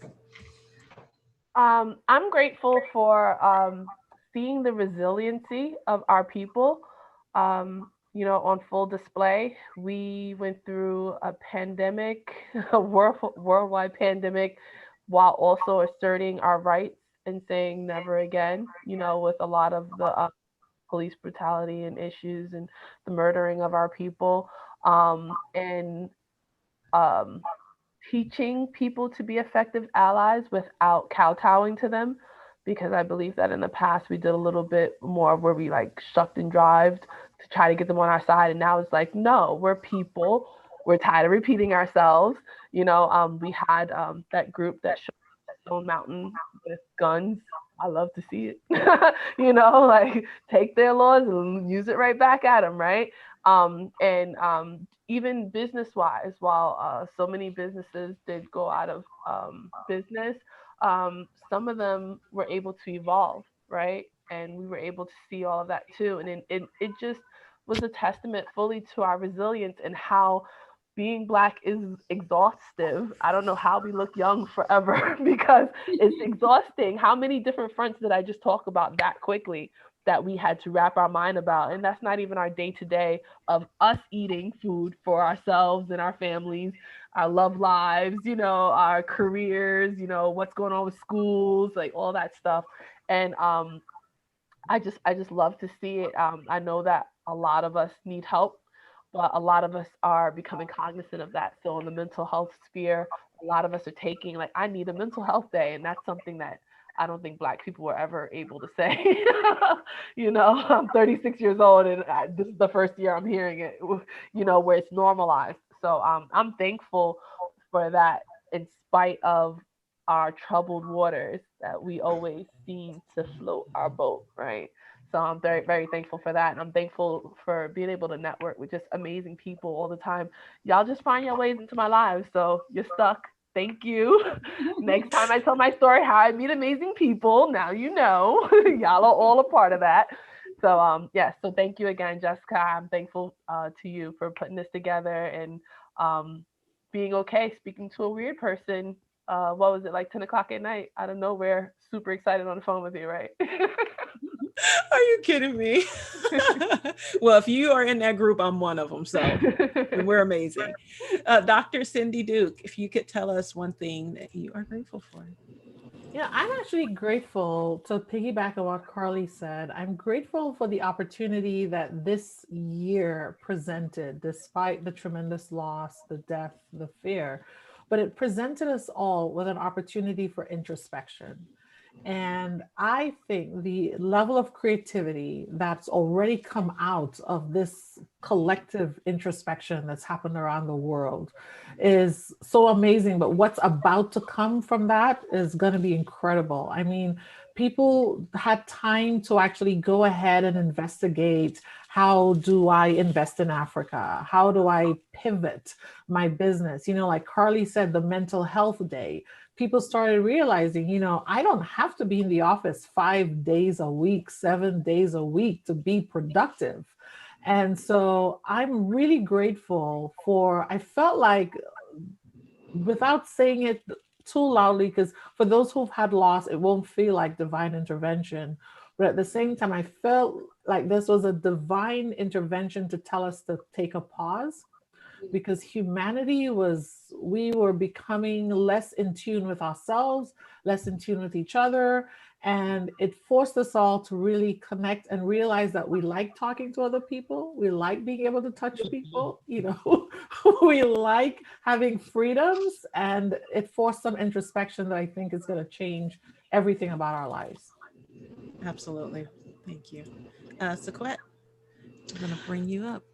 Okay, so it's crazy because immediately I thought of opportunities. So I don't want to sound repetitive, but it is just so true. Today, what I'm grateful for is just an opportunity to come to groups like this, an opportunity to reach other yayos, other mothers who have buried children, an opportunity to actually have a hand in changing what my laws look like, what my nation looks like, what my police system looks like.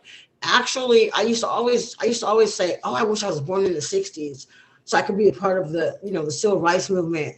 And here I am today, part of a new civil rights movement. And unfortunately, it did come from loss. However, that loss now turned into legacy. That pain has now turned into purpose. And I will not stop until I have achieved my goals. And so I'm grateful for the opportunity to do that.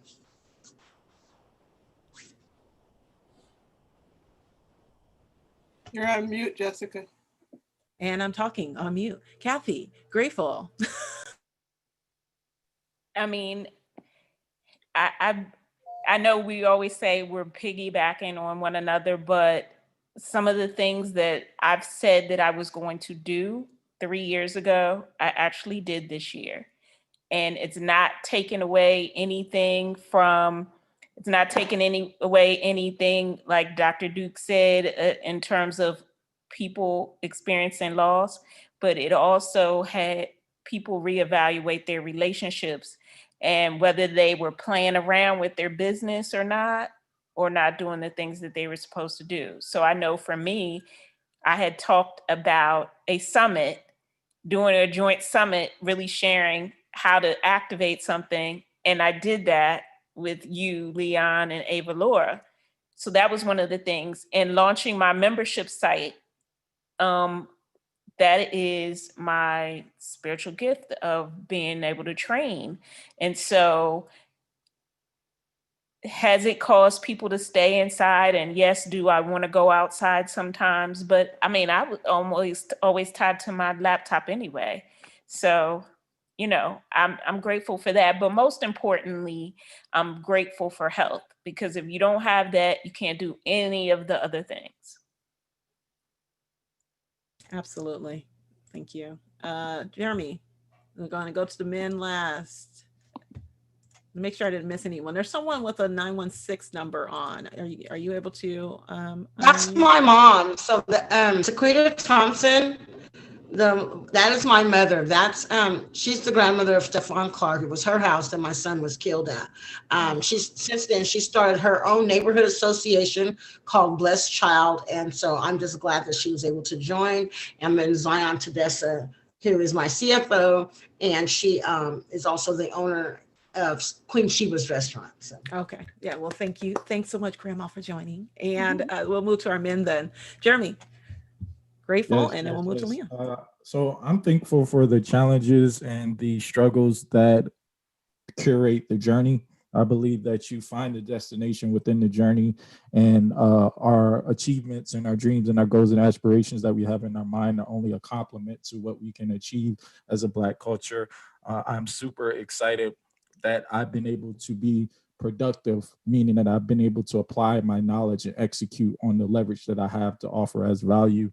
In the past years pre-COVID, I haven't been able to actually be as effective because of soccer or academics or the different medical conditions that have been going on. But I thank God that through collaborating with powerful Black women, I've been able to be more aligned with my faith, be more at peace with myself, and actually engage in this journey as I go through the next year in 2021 to put automated systems in place for my writing, for my speaking, and to actually create that lane where I can excel and position myself as an authority, as a micro content strategist, which you don't see a lot of Black men that are former soccer athletes do that in that space, because I can talk to a room full of white young boys that are on the soccer field, and then go to a room full of former gang members that happen to want to get into business, that want to learn how to get out of drug dealing and learn how to do an e-commerce business, because essentially drop shipping is e-commerce. So I'm super excited to be able to reach those souls with the wordplay that I have, and be able to look the way I do,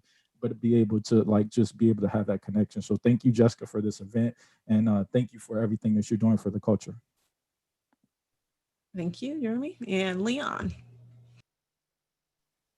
Thank you, Jessica. Well, what am I grateful for? I'm grateful for life, I can say, because if I wasn't here, I wouldn't have the ability to meet you wonderful people, and share these great opportunities on a Saturday afternoon when I'll be doing something else. That's what I'm grateful for today. And you've all touched me today, because I say in every disaster, and I don't think it's a disaster, it's planned, it's called a pandemic, there's good opportunities. And we must understand this. It's nothing new.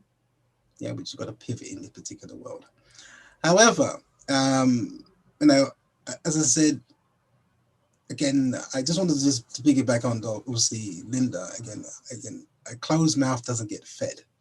So you've got to go out there, and obviously this is one of my the students have told me this, and this is very, very true. So we've got to open up. Yeah, we've got to go out there, network as much as possible. And this particular thing I'm grateful for, At this time, I didn't even know it would come. Well, I had to change at the beginning of this year to understand this, and I've just reconnected these wonderful people, and they've opened up a paradigm of things. It's just totally amazing to do. I've been told I'm about light years ahead, and it's dangerous being at the top. And just seeing down, now I've seen people, they're like me. There's the surface, and Kathy is one of them. I couldn't believe there's people of the same magnitude and this planet. It's just a great feeling and a great honor to be here today. And I can't tell you how I'm so excited just to be here. Thank you once again. And it's a pleasure. Great. And I will end with I'm grateful for all of you. Thank you so much for believing enough in this event to show up and share your expertise and share the event, share everything around it. I look forward to, hopefully, like I said, moving forward with all of you guys in the network and making sure that we put together this Beyond Black Friday training for our community and bringing people up to speed on what's going on and how they can monetize, how they can get their business out there, and most importantly, how we can help each other up level. So thank you so much for joining us. Thank you so much for watching, everyone there. Please stay on until I end the live stream, all of you that are here inside the room. But those of you outside of the room, if you want to connect with any of the amazing business owners here on this live stream, please go ahead and comment below, and I will send you the document that has the listing to all of their amazing businesses. And there is one more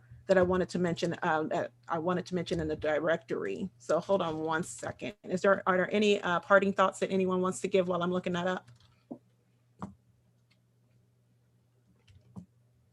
Don't you all just jump on at one time now. I know we've been talking for a long time. She's probably like, Lord. But there's one more. I'm sorry? So after gratitude, what is there? After gratitude, I know everybody's like peaceful and zen, like, no, I'm done. Goodbye. But there was one more that I promised I would mention on this live stream. So I want to make sure that I deliver on the promise that I said I was going to mention. Go ahead. I'm sorry. Was that you, Leon? Look, come on now, guys. Can I give something away?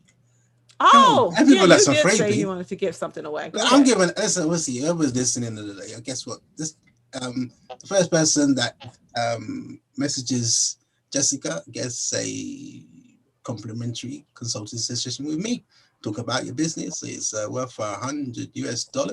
This is what I'm giving up. This is what I'm giving back. I want to see who can match this. Yeah, who starts the bidding? Yeah, who wants to give away something today? Whoever's listening on the call, I want to see how serious you can be. This is Black Friday. I'm going to get black and dark in here today. All right. I'll get in on it. So I just released a new ebook, How to Turn Your Favorite IG Captions into a Profitable Ebook.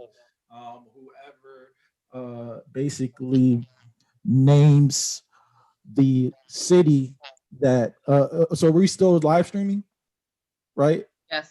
Yep. Okay, so whoever names the city that Mrs. Clark's no, not the city, the football team that had his name on the helmet. If you can name that football team, you'll get a free ebook and a free consultation from me about your micro content and your copy for your business, and anyone that is in this chat as well. So if you can name that football team, then I'll throw that out there for you. Just drop your email in the chat or drop your email to Jessica.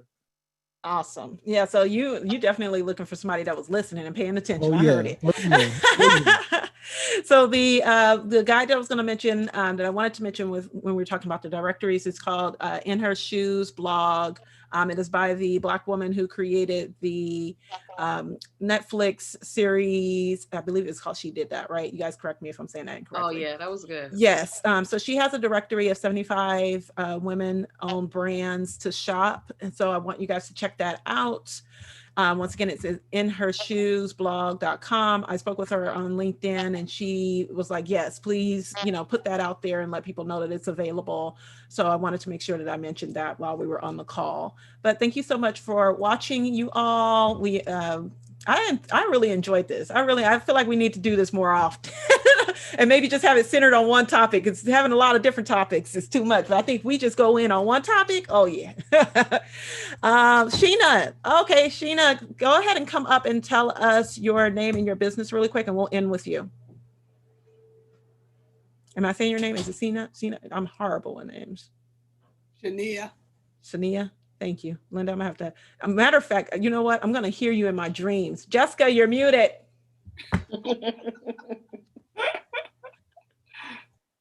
Is she there? Maybe she doesn't want to come up. Yeah. Are you not able to? No, her audio is not connected. Oh, gotcha. Okay. Well, thank you so much for joining us. We will link her in the guide. Okay, she says she wants to connect with Dr. Duke. Okay, I'm sure Dr. Duke will get you all connected. Thank you so much for watching us live. This was 100 Black Women in Business. We spotlighted. Whoop, whoop, whoop, whoop. See y'all soon. Bye.